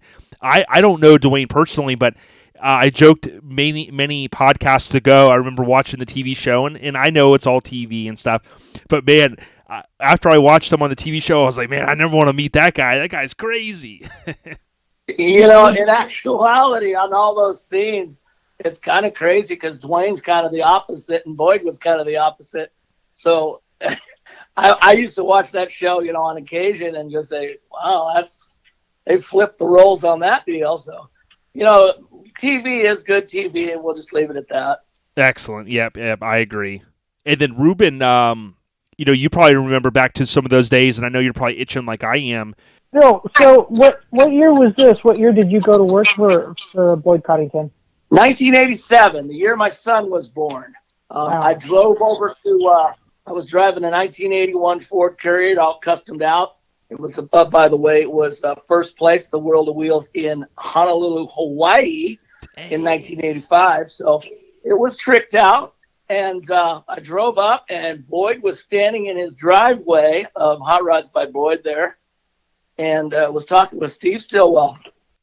Oh, and, wow.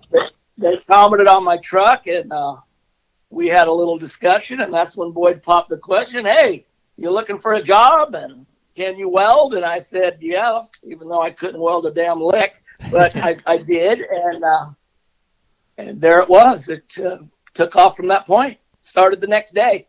Man, that's crazy. Now, the Honolulu-Hawaii connection, is that because of the service? It is. I was stationed over in Hawaii for my last 4 years. Wow, you probably have a lot of good memories from that. Was it a good time in your life, man? It was a good time. Trust me, if you ever get duty station of Hawaii, you don't really get to stay there a lot. You're gone about every other month. From Hawaii, you go all over the South Pacific and even up to Alaska, and we went to Egypt, and we went to a lot of places from there. But you did get some time off, and that was good. Yeah, my buddy was in the Navy, and I think he was in it for 4 years. One of my best friends, Noldy, and he went all over the world, and he'd tell me the stuff, and I'm just like, wow, man, it's crazy. I've only dreamed of some of those places. But to piggyback off Ruben's question, so that's pretty awesome because we all know Steve Stillwell from Truckin', of course, helped spawn off to Mini Truckin' and then Street Trucks and, into all the other stuff that he's delved into. But, how did you kind of get involved in the scene? Because when you mentioned the car and stuff like that, or, the ride that you had, it's like, did you get bit out of high school with this bug, or like what led to it? Well, I grew up out in Paris, California, out in the country, and my dad had a trucking business. And so at 9 years old, he had me out on a tractor loading trucks. Really? So, of course, back in those days, you're working for your dad, you don't get paid. But the cheap labor, they call it, right, Bill? Exactly. What little I did, make, I had to buy school clothes with, and that's not a joke. That's a real deal. However, when I was 14, he bought a Ford Courier from Go See Cal out there in Long Beach. And he had some white spoke rims and put flames on it, and that was my car. So when I got my driver's license, that was my first ride. And, of course, the first thing I wanted to do was change everything that he had done to it. So, that's the nature of the beast with father and son. Yeah, especially at that age, you want to have something that sticks out or be a little bit of a rebel and those type of things, I'd imagine. You figured it out. Yeah. Right? That's good stuff. And I wanted to go back to Ruben because you and I talked about a week ago. I had mentioned I found on Amazon Prime, speaking about TV shows, and I love how they did this, Rad Rides by Troy. You got the guy Zimmerman that used to be on the, Ruben, help me out, the other show that you and I talked about, was it Carfix? I think he was on? Carfix. And he has, reconnected, which I didn't know that he had worked at Rad Rides by Troy.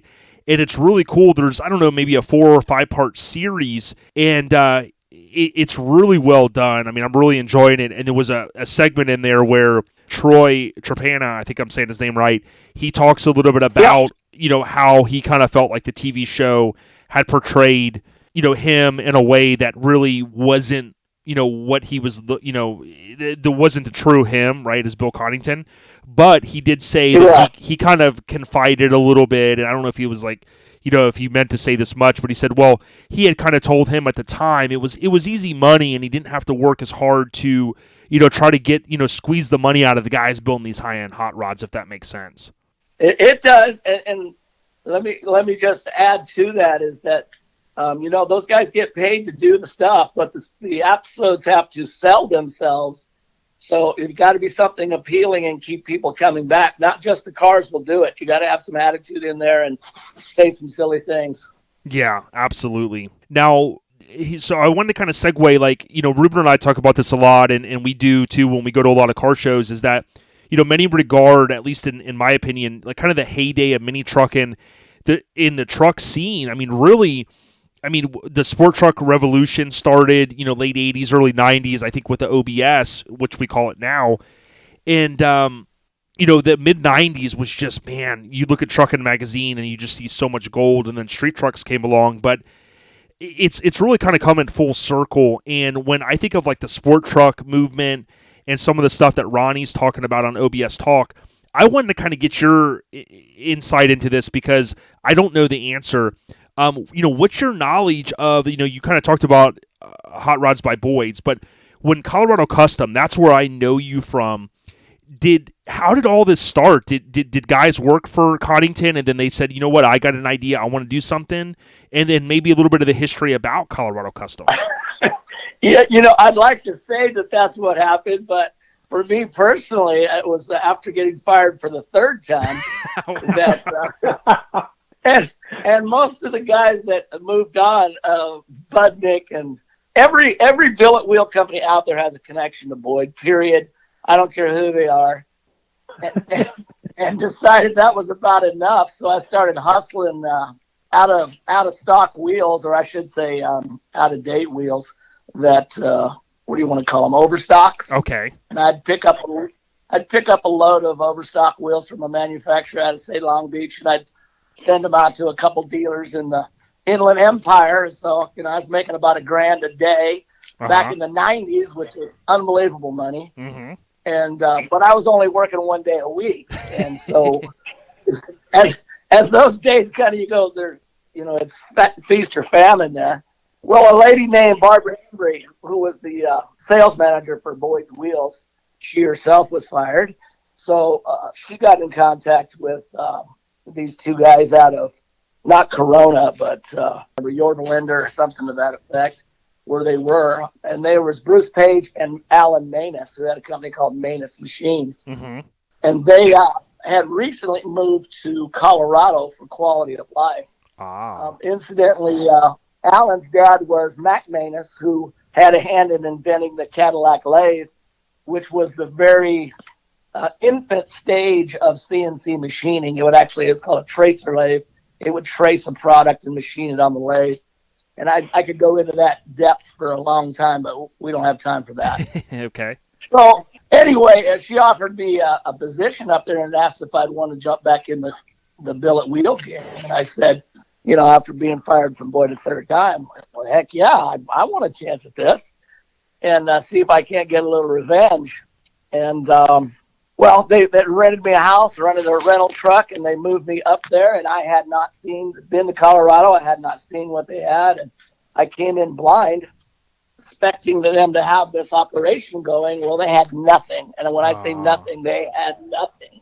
Wow. They had all the machines, but they didn't have a welder. They didn't have a polisher. They didn't have anything to get this stuff off the ground. So we basically started at ground zero.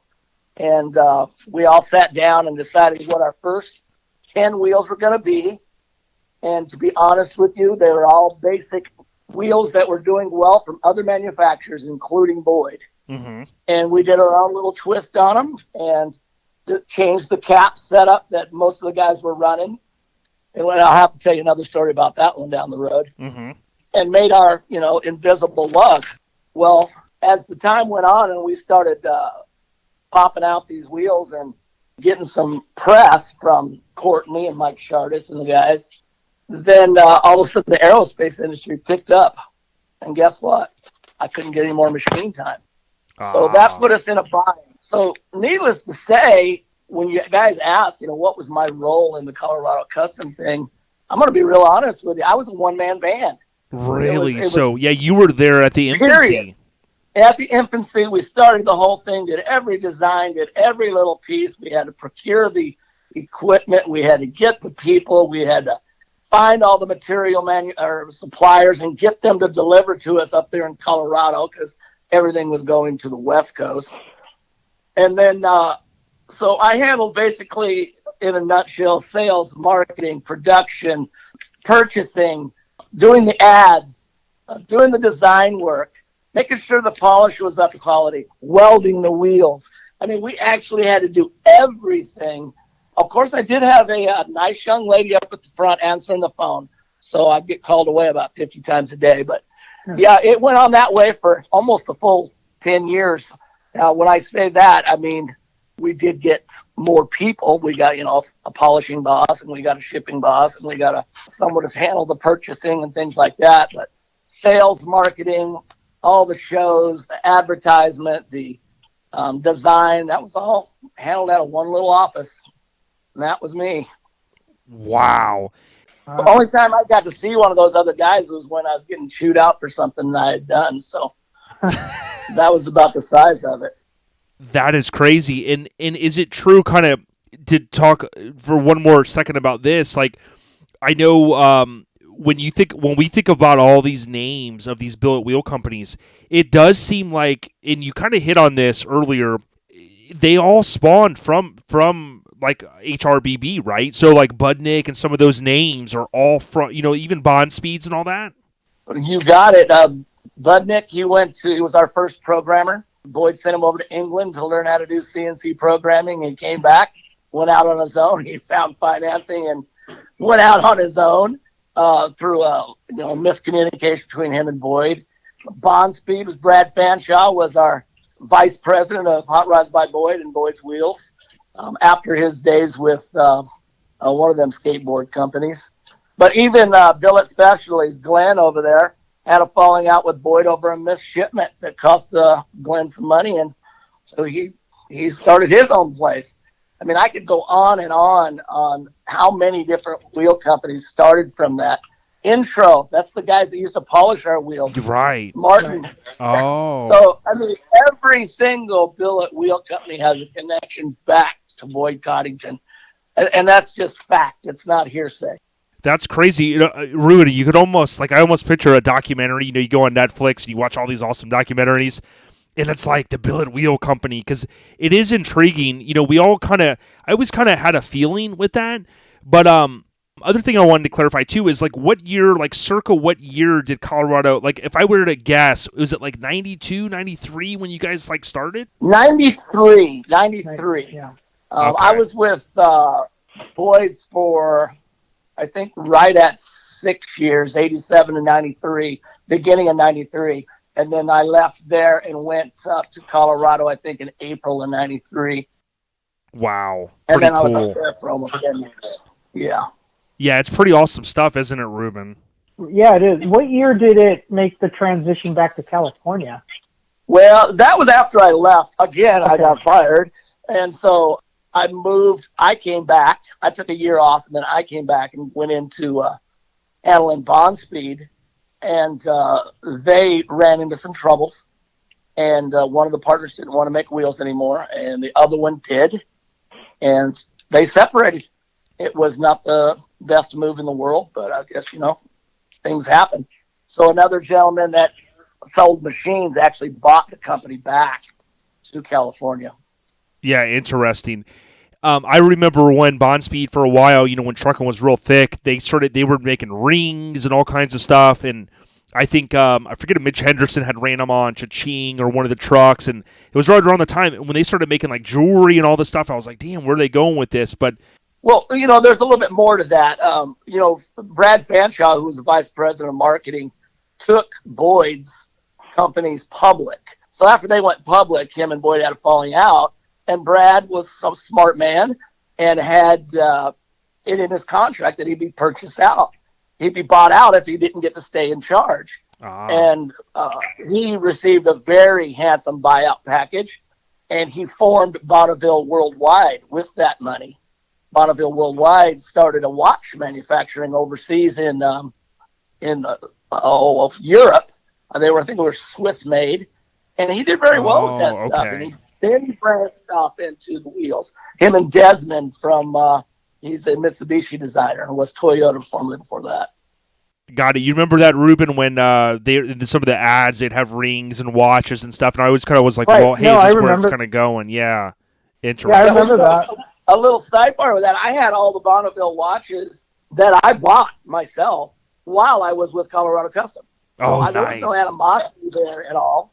And Brad really didn't start his thing with the wheel business until I was actually out from Colorado. Wow. Yeah, interesting. One thing you mentioned, Courtney and Shartsis, rest in peace, Courtney Hollowell.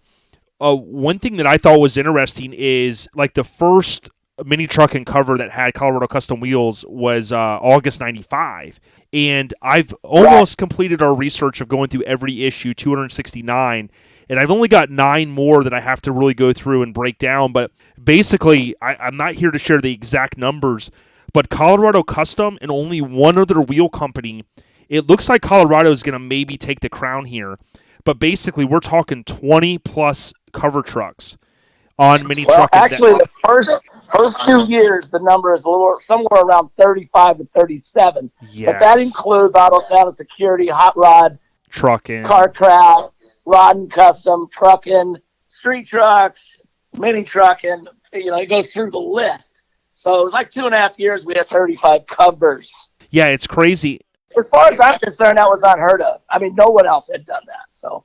Yeah, and with you being in Colorado, exactly. With you being in Colorado, was that like Courtney and Shartsis, like they liked the product a lot, or like you must have been doing some politicking behind the scenes too to be like, hey man, like to all these high end builders and stuff. Well, one of the interesting things that a lot of people don't know is that Courtney, one of his first things when he got his gig at mini trucking, which was his dream job, came over to Boyd's Wheels and interviewed me over there as one of his first stories. And a friendship, formed, and him and Big Mike Shartis, there was a project coming up that I could be helpful in, let's just say. They would steer me that direction, and we'd push that product on that person. And, and what I want to say to that is we really pushed the program of the sport truck program out there in the limelight just to give some people some opportunities that they may not have otherwise been afforded. Mm-hmm. Yeah, Ruben, it's really a cool time when you look back at the magazines. I know, you grew up in that era. It's like I even look back to like the the Hunters trucks and things like that were built in the 90s, the crew cab, OBS, and just even static drop with a set of Colorado Custom wheels or said Billet wheel company. Man, it's just an amazing time, wasn't it, Ruben? Oh, it sure was. And, it was just that combination, a nice static 4.6, 5.7 drop on a standard cab Chevy full size, very cleanly done with a set of sport mirrors and a billet grill and, a nice set of billet wheels, and that was that combination. And companies like Colorado Customs and, of course, Boyd, set of those wheels, that was the ticket. There's no doubt about it. And, if you put the other connection, the Beltec connection with Jim Morris and Boyd's and Colorado Custom and some of the other guys, Boyd's pushed that sport truck market to the brink. He just floored it on those. He had orders for trucks coming out of his ears. And that led for all of us to prosper in that, to include Colorado Custom, because no one wanted to all have the same wheels on their trucks. So, the new company out there, Colorado Custom, got a lot of the nods on things because they wanted to see something a little different. Yeah, and that stuff, if you go on, Ruben, if you ever go on eBay, you'll sometimes see like how much some of the old HRBB stuff is worth, like the center caps and stuff. And I always thought that was intriguing because Jeremy from Built to Cruise on YouTube, he even found an NOS set of like 16s that he had built and put on that Toyota. And it's crazy to me that stuff is just, it has its own like kind of collectors out there. Well, I was going to add to that, and before like companies like Colorado Customs and everyone else, and Boyd, of course, I mean, we had, if you were building a mini truck, let's say, you had your American Racing, your Western Wheel, if you could find a set of something that would bolt on a stock set of wheels, you had what you had. You had no custom offsets, but when these manufacturers started producing wheels from the ground up, you can, if you could figure out what would fit when your truck was completely, on the ground, hammered or aired out on air shocks or whatever. I mean, these companies had what you needed. They would build you a set. And before then, it was, you had what you had, Mm-hmm. Well, Colorado Customs started the test fit program way back in the 90s, where if we didn't know the fitment, and believe me, I had every one of them in my head, we'd send a set of wheels unwelded and then put them on there. Now, when I say we started that program, that leads me to a funny story. A guy named Jerry Covington, Ultimate Hot Rods, way back in the day. He was the godfather of the Phantom Dually look. If anybody remembers that. Oh, yeah. So we built him a set of 15-inch wide wheels for the back of one of his dualies. And about a year later, all of a sudden I get a phone call into Boyd's office. And he's got he says, here's the address. I want you to drive over to this address. I said, okay, what's this about? He says, I'll just see Jerry Covington.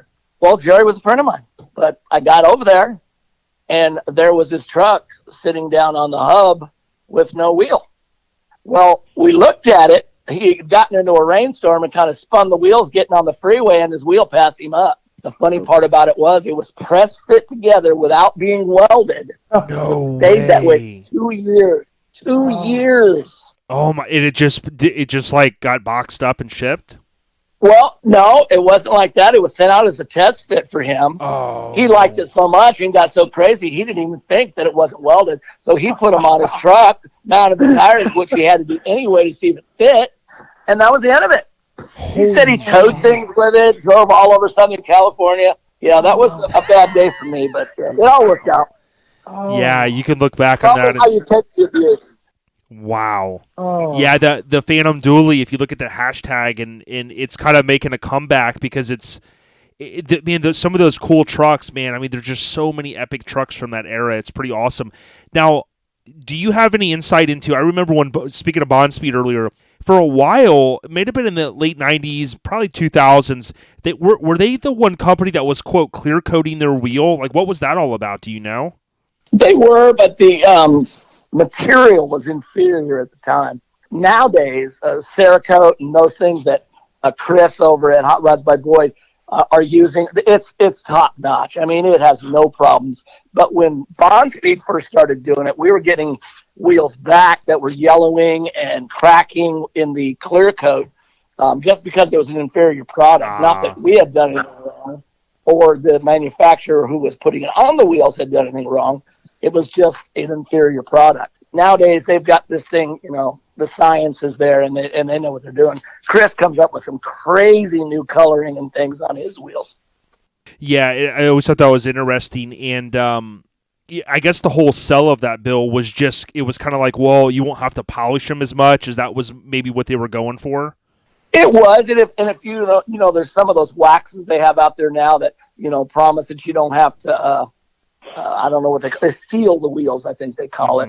Mm-hmm. And that basically worked the same way. It actually yellowed in time. So it never really took off the way it should.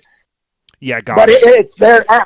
The science is there. And like I said, the people I know using Cerakote, they're all super happy with it. Excellent. Yeah, but half of the joy of owning a set of billet wheels is polishing them. Absolutely. you can see from across a show, at 100 yards, you could tell how much time someone spent on their billet wheels. And then you could see the guy right next to him who did not touch his wheels. Right. And it's like you first walk up there and say, hey, you need a little attention on those things. Yep. And half the time, it was the guy's girlfriends that were down there doing it. Yeah, they were earning their keep. There you go. I'm not going to go that far. Right. Yeah, I shouldn't have said that. So, in is the term like oxidation? That's what I always think about it. It's basically they get oxidized. Is what I say in my head. Is that the right term? It is, but so basically, when you got aluminum, it's a porous surface that is kind of like a live animal as it heats and contracts, or it expands and contracts with heat and cold. So as you wash them and polish them, you get these little fine scratches. And so with the sun and all the conditions, they get little buildup in those fine cracks, little scratches in there, and pretty soon you got a haze on them. And the only way to fix it is buff it out. That's why a lot of the times before some of this nicer products that they're using today, I mean, Mothers is what I still live by, but people would have to send their wheels back to have them repolished high speed just to get inside get those cracks to go away and make them a smooth surface again. Yeah, there's nothing quite like a high-speed polish on a wheel, to your point. It literally makes them look brand new. Exactly. I'll tell you that what, was the only way to go. Yep. That Mother's Powerball. Exactly. Weight in gold. Exactly, and I've got them here. I've got them myself with the cone and the ball and all that. But that was a nice gift from Jim over at Mothers, and they have always treated me well. Well, speaking of, like, you kind of talking about the infancy of it, so I appreciate, I never knew in my head how that stuff started with Colorado, but, when I would go to, like, sporttruck.com and seeing companies like Cow Concepts and the plethora of just awesome stuff out there, you had Colorado Custom Wheels, you had Trends, and all these pretty awesome products, but it seemed like you guys, from the timeline you gave, you guys kind of became a top-notch business pretty quick in terms of obviously a lot of work behind it. But how awesome was it to be so embraced? I mean, you guys were out in Colorado when most of the players were out there, like Trends was, like DeBerti, all on the West Coast. Now, so a little bit of trivia. Doug did all of our accessories, all our license plate frames, all of our billet knob accessories. He packaged them for us, and then he started his own steering wheel line based off of our stuff. Yes. And his was far and beyond what we had come up with, but his price point was way up there as well. Mm-hmm. But there's always all these people behind the scenes that are helping you achieve that goal. I may have been a one-man show, but I used a lot of vendors around me to keep pushing me out into the limelight. Interesting, yeah, and it was cool because did you ever partner personally with Hal from Godfather Customs? Because I always remember the wheels were also in their ads and things like that. May he rest in peace, Hal Johnson. He recently passed. Oh, I did not know he that.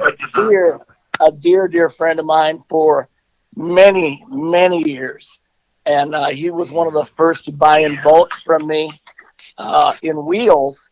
And we sponsored all his shows, and he hyped us up and put us in every one of his ads. Now, keep in mind, it was a two-way street. There was always a little give and take in those kind of deals. A lot of backroom deals made to make everything seem like it's all shiny. I like to call it as the great facade you put out there, like the front of your house. You don't know what's really churning inside, but out front, it's all shiny. I like that. Oh, that's funny, man. Yeah, no, I hear you. And recipes, Hal, to your point, I mean, I didn't realize he had passed away. And I know that for many of us, I mean, whether it be the show that he had for a while or the stuff he built or really the catalog business that he had, it was super huge down here in the South. Of course, it went worldwide, but, rest in peace to him, man. Yeah, that was a terrible shock to me. My buddies over at CGS called me up on that one a few months ago, and that was devastating. But his family's doing well, and his daughters are all proud of all the things he accomplished. Well, that's all I have to say about that. Yeah, rest in peace. And Ruben, I'm going to squeeze this one in here because you got my ears perked up. I got to get with you about CGS, Bill, because I was just looking at that famous issue. I know you know what truck I'm talking about, the red truck on the cover of Truckin' that Wes Allison shot. man, I want to talk about that truck, man. That truck is so amazing. I know CGS had a big part of that. I think that they were the builder, of course, that had Colorado Custom. So, we'll have to talk about that one. But I'm a big fan of the Paradox wheel. Back to the Future fans know I'm also a big fan of it. The movie, the nickname of the movie when they were making it to keep it in hiding was called, I think, Paradox or something. But how awesome was it to see the first Street Trucks cover with Big Mike's truck on it? Of course, it had the Paradox wheels on it. I mean, again, that's just a testament to what you guys were doing with the partnership. Well, I can tell you, when I got that copy in my hand, actually I got a phone call that said, go down to the newsstand. Your copy's in the mailbox. I did not get an advance copy. And I come back in the office, and I ran through the entire shop. I bought every one they had, which was kind of silly because no one in the city knew we had it. But I just started tossing magazines to all the guys out there in the shop, and everybody was elated. It was a big party that night, let me tell you. And I walked into the not Al Minus's, but Bruce Page's office with it and put it down on his desk. He kind of looks at it and he goes, wow, that's pretty cool. What are you going to do next? and the party was over. Oh, man. And so that's basically after 35 of those. And let me tell you, it still went on after that. That was just a number that was in my head over a short period of time. Yeah, it was always the same thing. Well, that's good. Now what are we going to do? Yeah, and what I thought was cool, and Ruben, I know you know this because we had Rick Bentley on from Our Customs. He played a huge role in that truck. I know Cal Concepts did, and I even think someone maybe mentioned that Gendro even worked a little bit on it. But what I thought was awesome, Bill, was that was a truck, and there weren't a lot of features in those years. I mean, I think some of the Hot Rod magazines, but they also put a photo. Brian McCormick shot it, and they had the photo of the chassis on like the painted jack stands, right? And you had this look at a truck to say, you know what? Like the truck scene was like, dude, we're putting a flag in the ground, and it was like, dude, we are here, and these trucks were just getting crazier and crazier. And from what I recall, it was at SEMA like 97, 98. Man, it had the Paradox wheel in the bed, which I thought was sick. Of course, you got the Colorado or the Cal Concepts paint, but Ruben, it was just an over the top build, man. Oh, it was, and I don't think we had seen anyone build anything of that caliber like that, where we saw the chassis, pictures of the chassis before the cab and the bed were even assembled together up until that point. And I myself, I was blown away from it. And even to this day, I don't think we've seen another OBS truck to come that close, or have we? I think there are a few out there, but that truck itself, with all the guys that worked on that, was very impressive, and it was, right on the lines of how they built all the Hot Rods by Boyd's AMBR winners. If you ever had seen the shots from a hot rod that was going to be a contender at the Riddler or the America's Most Beautiful Roadster, they were all built in that same standard. It was like a big old model laid out on the floor. Every piece was done, and then they assembled it back together. That truck was built on the same concept. I mean, they did not miss a lick on that thing. No, they didn't. I mean, everything was detailed on that truck. Nothing was overlooked. Now, Bill, I have a question for you. The Hancock wheel. Can you tell us how that came about? I can, and I don't want to insult anybody, but I'm going to go do it anyway. Just because that's who the hell I am, and let's just face it. So I'm at the Jet Jam, guys. I don't know if y'all remember that. Yeah, I remember that. Yep, I was there. Oh, at the pond, and I'm just got my kid's truck back from Auto Sound and Security. You know those guys; they did a phenomenal job. Andy Ratty had just finished the interior. The fresh paint was just on there. I didn't even have the flames on it yet, and Bert had just done the graphic on it. So I'm dropping all these names from all these people that had a hand in that truck. And so it's debuting there. My booth is on the opposite side of the show. And I've got my 10-year-old son. And he's an up-and-coming BMX racer, doing very well. Mm-hmm. Well, he knows that's his truck I'm building, but he doesn't know at the same time. But he's just ecstatic. Oh, Dad's, did this and that. And Well, he wandered over into Alan Budnick's booth. And Alan Budnick says to him, "Hey, what are you over here spying for your dad?" "Well, I got a message for your dad. Tell him to get something original." Well, my kid come running back with a tear in his eye. If you ever have a kid with a tear in his eye, Yeah. you know what's up. So I went over to Alan. I said, "I don't know what your problem is, but I'm going to tell you. I see your number one wheel right here. I know that because that's the one you're advertising." I said, "You're going to regret this because I'm going to get you in your pocket." And that was the Tusk wheel. So we went back and did our version of that. It became our number one seller for 5 years straight. Really? Let me tell you, and nothing else would be finer than a little bit of revenge. Now, since then, I've made up with Mr. Budnick, and he's an awesome person as well. But we had our times, let me tell you. I remember he came to our booth at SEMA our first year and called me on the aisle and told me I stole his design of round for a cap. Well, I don't know if anybody knows Alan Budnick, but he's about 6'4", and you know me, I'm pushing with 5'9" with things inside my shoes. But that was fighting words for me, and that's the story for another day as well. But yeah, that's how it came about. Well, supposedly you know a guy, but when I'm looking at right here my copy, or one of my copies of December 97, right, with this famous truck you're talking about, the Blazer. Did you know a guy to get those awesome knockoffs on the center, man? That seemed like it was kind of a cool little thing. Wink, wink. Yeah, when you know somebody you know somebody. I'm not going to give that story up today, but yeah, we did, and man, like I said, there's a lot of people involved in that truck. That's all I have to say. Well, I think all the way. I mean, some of you. I don't know if some of you guys remember Michael Cox. I do. Rest in peace. He was one of the first guys that laid a coat of paint on it up there at the painting place, and I miss him today. But we had an out, and we had to take that truck out of there, and that's when CGS picked up the ball and started running with it. Now, here's another little cool tip. Air suspension had just kicked off that year. And Casey and Ron over at CGS put that Blazer on airbags, and it was the first Blazer, or I want to say mini truck. I'm sure there's people out there that'll say I'm wrong, but I'm going to stick by my story. And he custom made that air tank and put it in the back, and did most of all of that fabricating there at CGS. And anybody knows CGS back in the day was a 2-car little shop that had one door, and they made some amazing things came out of that little shop. Yeah, it was Casey's Cranton, right? Was the guy's name?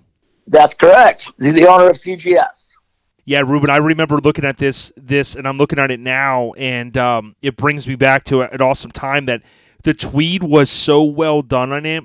The interior, like you said, the air tank was always like, it was a small tank, obviously, right? And it just had that look to it. And that license plate that was on it was almost looked like it was anodized. It had that famous, like, I call it the pink and the purple colors of the Colorado Custom, like all of you guys' cards and stuff that you had, the seats. I mean, it just had so many little nods. I mean, now, I was going to ask you this a little bit later, but do you still have the Blazer? I still have the Blazer, and it's within about 100 yards of me here out under in my building out here, and I have my son's Cadillac as well. Another little trivia thing, my son Thomas, before he passed, drove that Blazer up on the trailer that it still sits on. Wow. And I have not taken it off yet. However, I'm proud to say that this year is the year. It's coming off that trailer, and we're going to rework some things on it, and I hope to have it out at the Mini Trucking Nationals in Maggie Valley next year. Nice.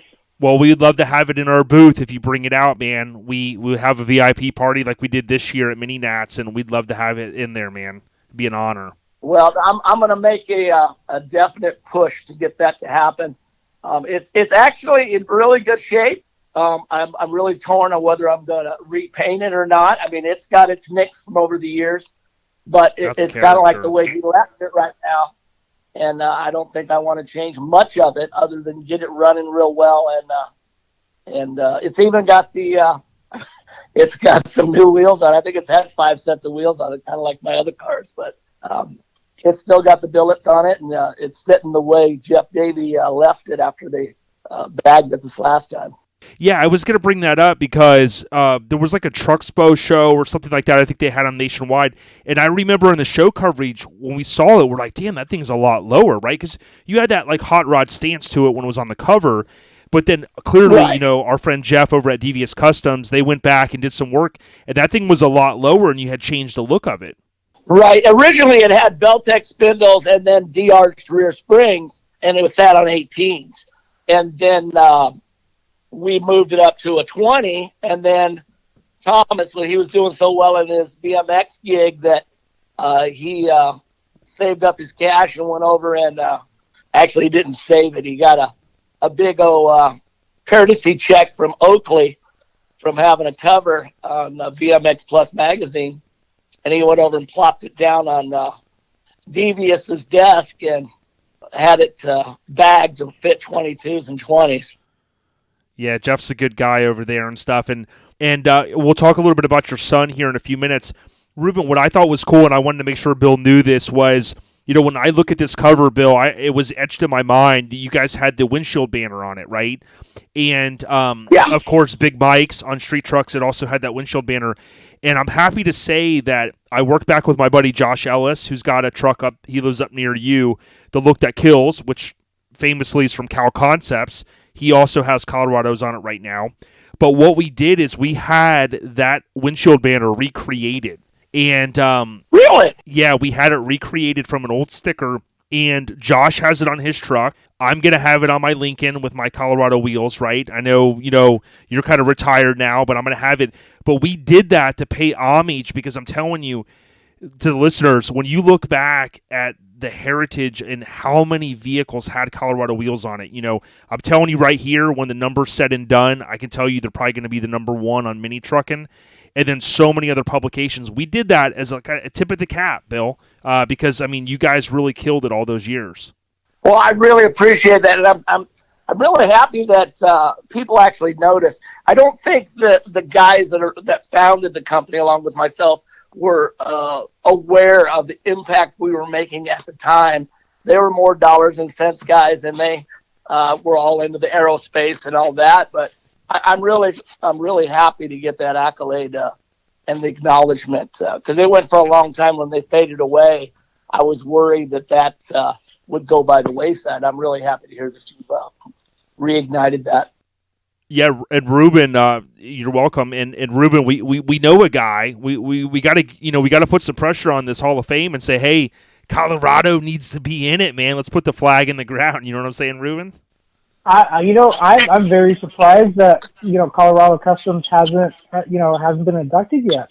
Well, I got a feeling that it probably has to do with the amount of times it's changed hands. And I won't take anything away from them now, but I'm not going to take anything away. But I think that probably has something to do with it, that it changed hands a few times there.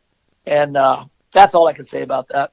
Well, I appreciate that. And Ruben, I know I'm going to go in and let you get a word in edgewise because I'm like giddy as a squirrel girl talking to Bill.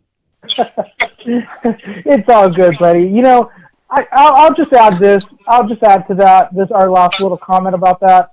There have been shows that have changed hands, and even vehicles that have changed hands that have been inducted. And my feelings on that is it always goes back to let's say the parents of whatever it is, whoever started it.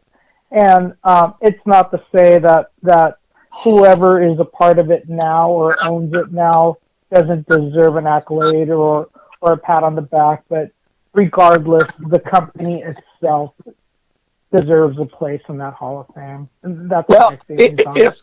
And I appreciate you saying that. That was one of the reasons we parted ways, was on my push to get more sponsorship on things. I could go on to say, if you want to talk to Mr. Alex Hu, and over there at West Coast, of how many projects I paid for out of my pocket because they were unwilling to help me get these sponsorships out there. So be that as it may, that's, like I said, we'll stay that. So you got 3 more shows you could do off me on this one. Just teasing. Oh, yeah. But, well, and we're you'll be back. And we're going to have Alex on, too. Alex was, as you know, Bill, you're good friends with him. He was out there filming, and we got to kind of circle back with him. He, each week he was like, hey, man, I just got a lot going on. No problem. So we definitely want to have him on. I know he's got a great connection to Ryan Fringlinghouse, which Ryan from West Coast Customs and all the the cool stuff he built. I mean, people forget they had 4 covers early on. Well, I gave him that first set of wheels for that the Blazer? 4Runner. And the 4Runner, yes. Alex. Alex is the one that initiated that way back in the day. Nice. Before Mr. West Coast Customs was this superstar. And I want to give you this other story. You're going to kind of like this one because it's kind of a segue here. There was this young man who called me up one day at my office in Colorado and told me he was an employee of a Jet Hot company out of Utah. I don't know if anybody knows what Jet Hot is, but it was a coating company back in the day, and it's still around. Well, this young man said that he had a Volkswagen to end all Volkswagen. And I said, well, I appreciate you considering me, but it's just not my market. It's just not where I'm headed. He said, well, how about this? How about I drive out there? And I said, you're going to drive to Colorado? I've already told you no. He says, yeah, let me just drive out there. You're going to be in next week. I can't tell you what day I'm coming because I don't know how long it's going to take to get there. I said, well, okay. And might I add, it was the dead of winter. Well, the very next week on a Tuesday, this young, skinny guy with a funny goatee and really pointy hair walks in my office, and it's none other than Dave Kindig.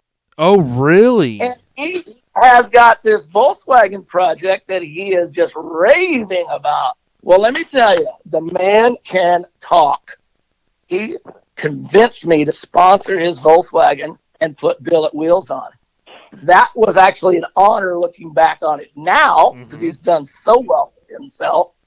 But I can give you about 10 other stories of people like that didn't have 2 nickels to rub together that Colorado Custom as a company helped on their way.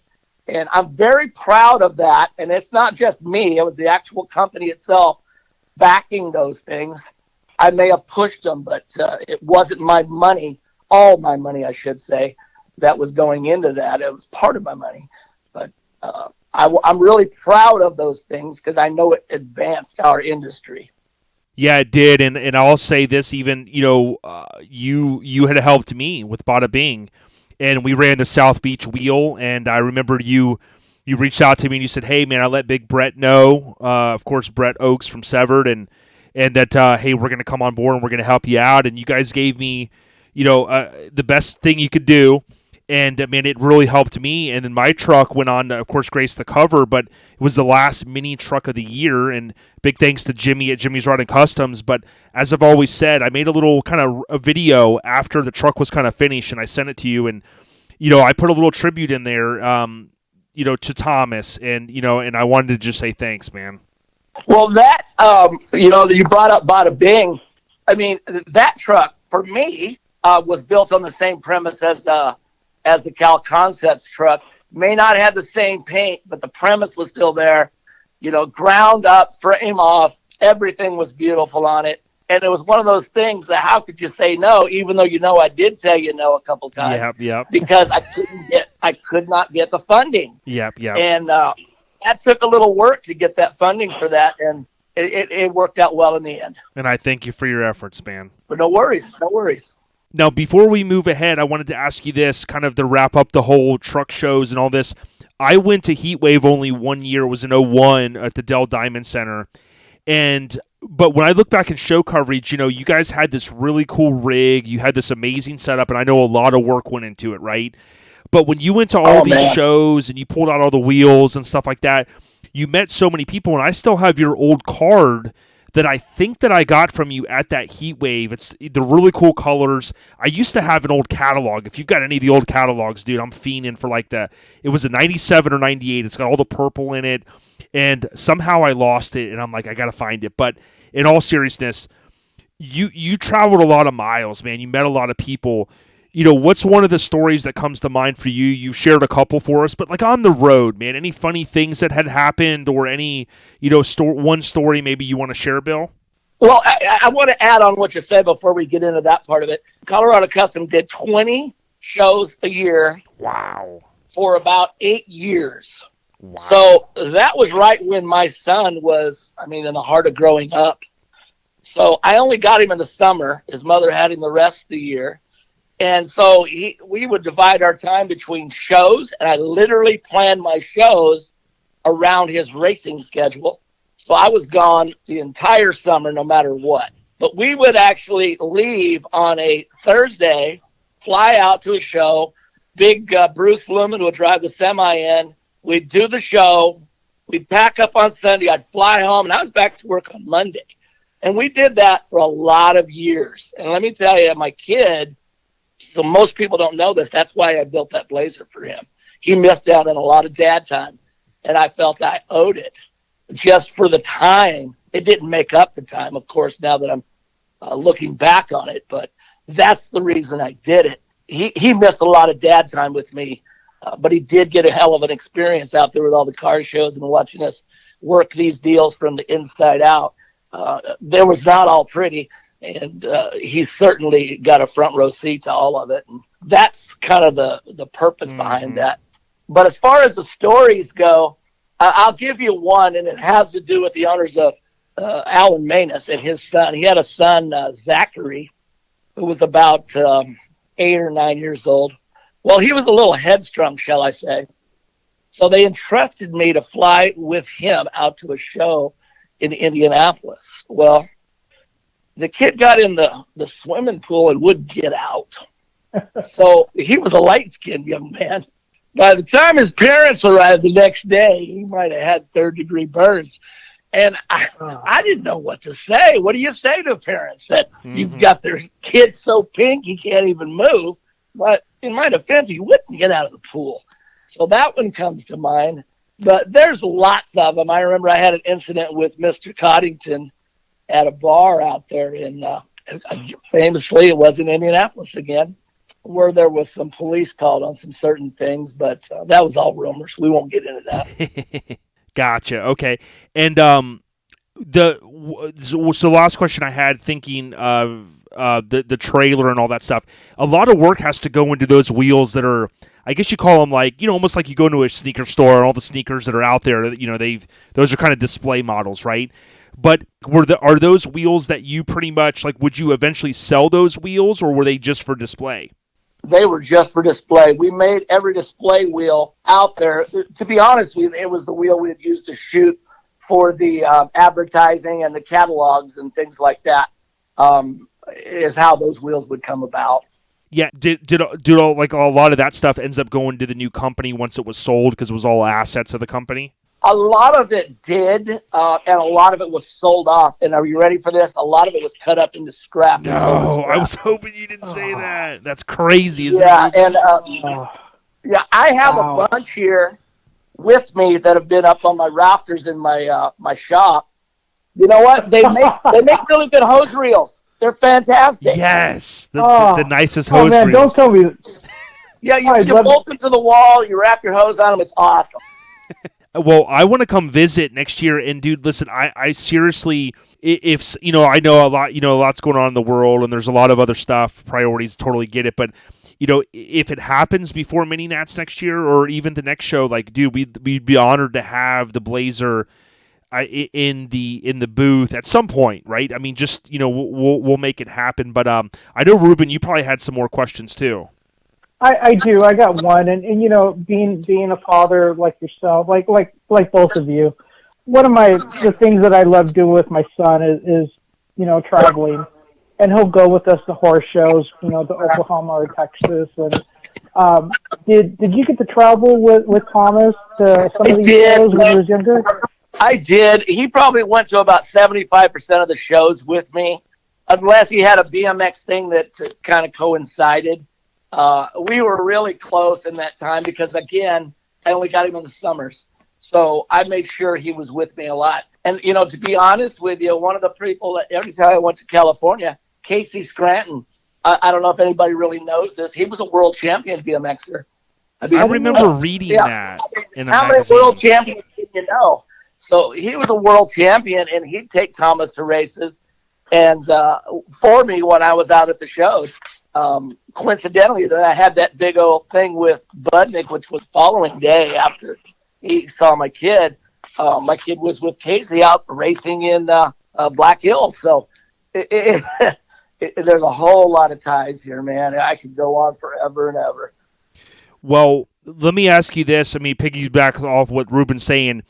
Some know about your son, and we highly look up to him. We recently, posted about a specific date, which was his born day, as I say, birthday. Why don't you just let the listeners know about your son? Anything you want to share, man? Well, he was an awesome kid. I mean, very talented, very athletic. Unlike his dad with a big beer belly, he was just an awesome kid. Always had a good attitude. Always wanting to learn. And always above and beyond what his age should have him at. So he went pro. He started out in racing BMX, and he won about everything he could win. He won at the Grands. He won the Race of Champions #1. He was the Gold Cup champion. He was the West Coast champion. He was the Midwest champion. I mean, he just won everything. And finally, one day he came to me and said, "Dad, I want to go into freestyle." I said, "What do you mean, son?" He said, "Well, have you ever heard of the X Games?" And I said, "Well, yeah." I said, "I think we're going out there for the inaugural one. I think Travis Pastrana is going to be there." And he says, "Yeah, well, can we go?" So I was out at Pleasanton at one of the hot rod shows, and unfortunately we missed the X Games there in San Francisco, where Pastrana did the famous backflip into the bay and all that. But it didn't change his mind. So what I did is I went out and called some of my buddies. Chris Schmidt was one of them, sending some supplies. Yes. Courtney was real integral in getting him stuff he needed. And I just started tapping people I knew to get him product. Well, I went to the SEMA show with my expedition in 2000, and TJ Lavin of MTV fame and multiple championships fame came up to me about the truck, and I said, "Look, yeah, that's my truck, and this is what's done to it." And he says, "Well, I want one just like this." I said, "Okay, well, that's great." Well, the next day he came back to the SEMA show, and he had it in the parking lot. He bought one identical. He says, "What do I got to do to get my stuff looking like this one?" I said, "Well, you know what? I just figured out who you are, and my kid could use a little help." So he was riding for Specialized. Long story short, TJ got that truck tricked out, and my kid went pro at 14. Wow, When he I was say so went young. pro, it wasn't because of who I was and what I paid. It was because he had the talent to do it. He was out there winning Vans Triple Crowns and being out there appearing at the X Games and appearing at all these huge venues, traveling across the country, doing all these wonderful things. And he was good. He was very good. Unfortunately, fortunately, he backed off from it, started a family, and had just started getting back into it and was preparing for a Red Bull event. They were out building jumps till about 4 a.m. And on his way home, it was a 20-mile drive. He fell asleep at the wheel and went off the road, and it was a single car accident rollover, and he was ejected. He was driving I don't know if anybody knows about the Carolina squat trucks, or the California bro trucks.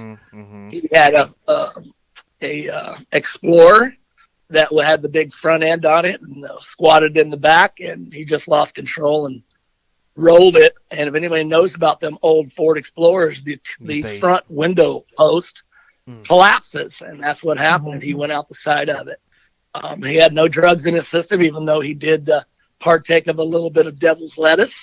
And he wasn't drinking. So there was a lot of reports out there that he had been drinking, but he wasn't. He was actually trying to get home, to be home by 5 a.m. because that's when his daughter would wake up to see him off to work every day. So it was a sad day. Coincidentally, or not so coincidentally, however it may come out, myself and Ron Scranton were over at my storage picking up the Blazer. Wow. So it's because we were getting ready to revamp it and have it do a rerun out there. And we got the call while we were hooking it up to the truck that there was an accident. And so that was that. His girls were 3 and 1 at the time, and they're now 11 and 9, and they've got a very good life, and they're doing very well. And I miss him every day, as any father would. But he was a special young man, and he made an impact on both the sport truck and mini truck world, as well as the BMX fame. I'm going to give you a little side story. Mm-hmm. I gave Thomas that Blazer. He'd sit out in our garage, blasting the stereo to the pissed all the neighbors off until the battery would go dead. Then we'd charge up the battery, and the next night he'd do it all over again. Well, he lived in Arizona, and I drove that truck out to Arizona to him on his 16th birthday and rolled it off the trailer for him and then gave it to him. Well, I had no sooner got back to California with the trailer, and I got a phone call. He had wrecked that truck. He had gone to In-N-Out Burger and and smacked into the car in front of him in the drive-thru. Oh, man. So if you guys want to hear every worst nightmare, there it was on the first day he drove it. But I didn't get upset. I just said, well, we'll have to get it fixed. Yeah. And he was beside himself. And he ended up, this is a little bit of lifestyle stuff here. He ended up getting that truck, the plates revoked from Arizona for dragging it on the freeway and knocking off the reflectors off the freeway. So they ended up taking his plates away and said he was never banned for life out of Arizona. Well, that's OG. So that's story. A young OG, man. And, dude, thank you so much for sharing. And, I've got nothing but love and respect for you and your family. And, I think of Thomas when the dates come around. But, if you Google Thomas Hancock BMX, you'll see, like, Pro Riders BMX, WordPress site. He even said that he had a dog named Holly. I don't know if that was his dog's name. But one thing that short for Hollywood. Yeah, there you go. I like it. And I had a family member. He was a week or two away from being 18, and he had the same thing happen. He was in a Ford Mustang. I think it wasn't a convertible, and he played late into the night some video games with his buddies, and he was going home, and the same thing happened. There was nothing in the system, and Cody Miley, rest in peace. It's a tough thing, and I just appreciate, as a friend of yours, as I'll call you, as a friend or a brother in the scene, for you to keep his legacy alive like you have, and we want to do that too, and we salute you for sharing that with us, man. Hey, you're very welcome, and I'm proud. He was my son, and I was very proud to be his dad. He was a good boy. Excellent. Ruben, I'm trying to think if I've got any last questions, but I'll go ahead and throw it over to you to see if there's anything else maybe that maybe conjured up in your mind. Well, Jay, we certainly shared a lot, and we heard a lot from Bill, and a lot of stuff that I didn't know, and some of the stories I do remember hearing of. And thank you, Bill, for coming and sharing again, of Thomas, and thank you.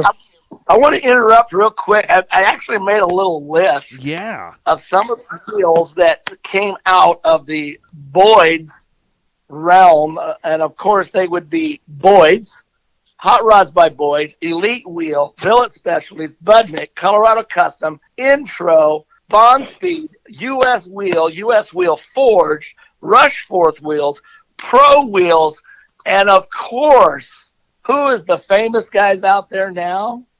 Come on. Raceline. You got it.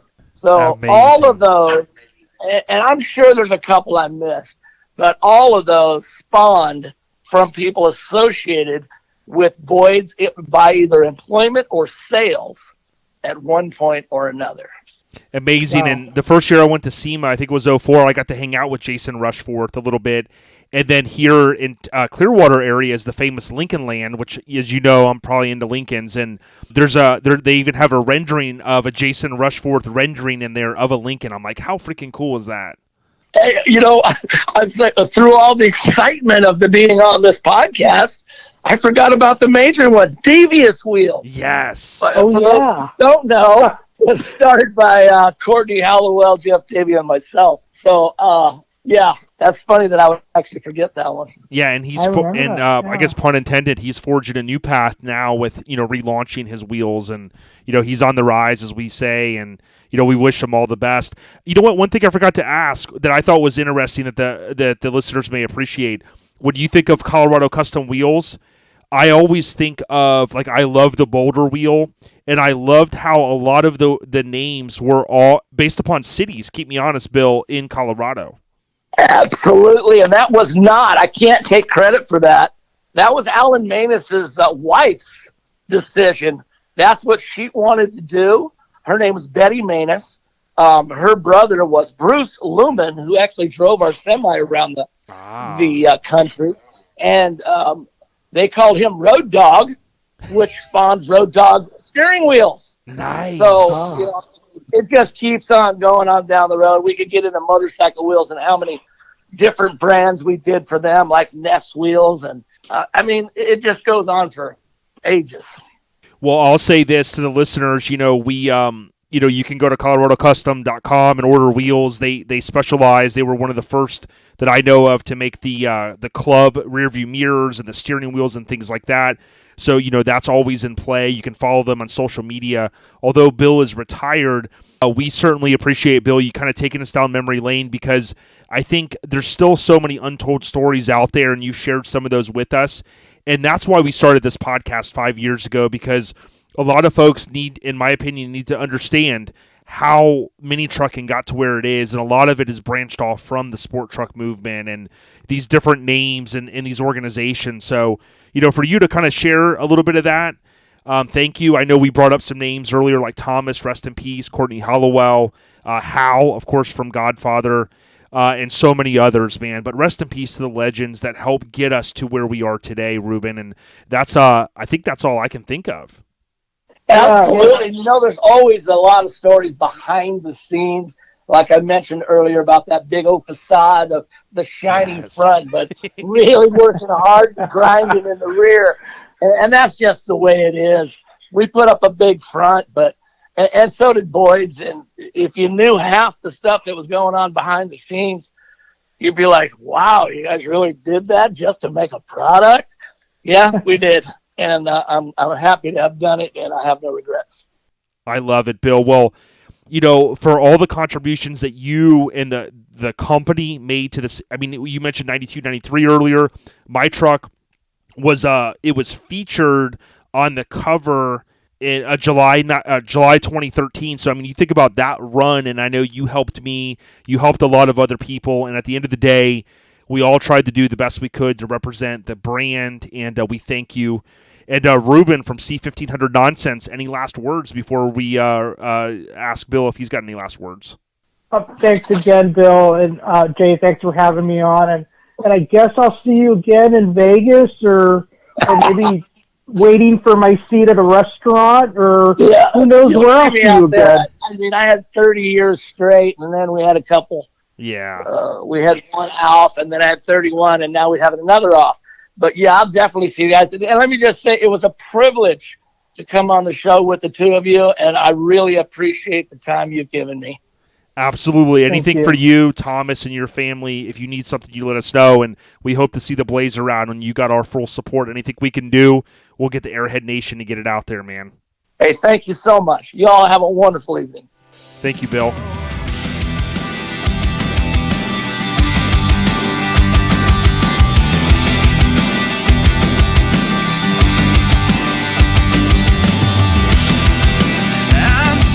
Tired,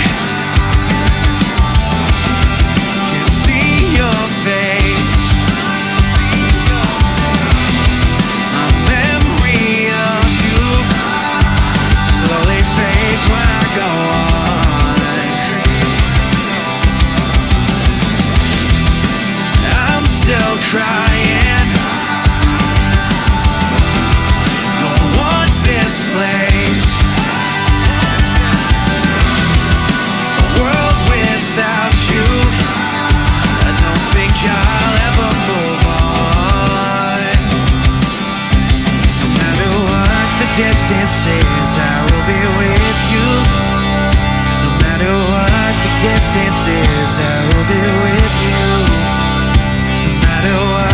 distance says I will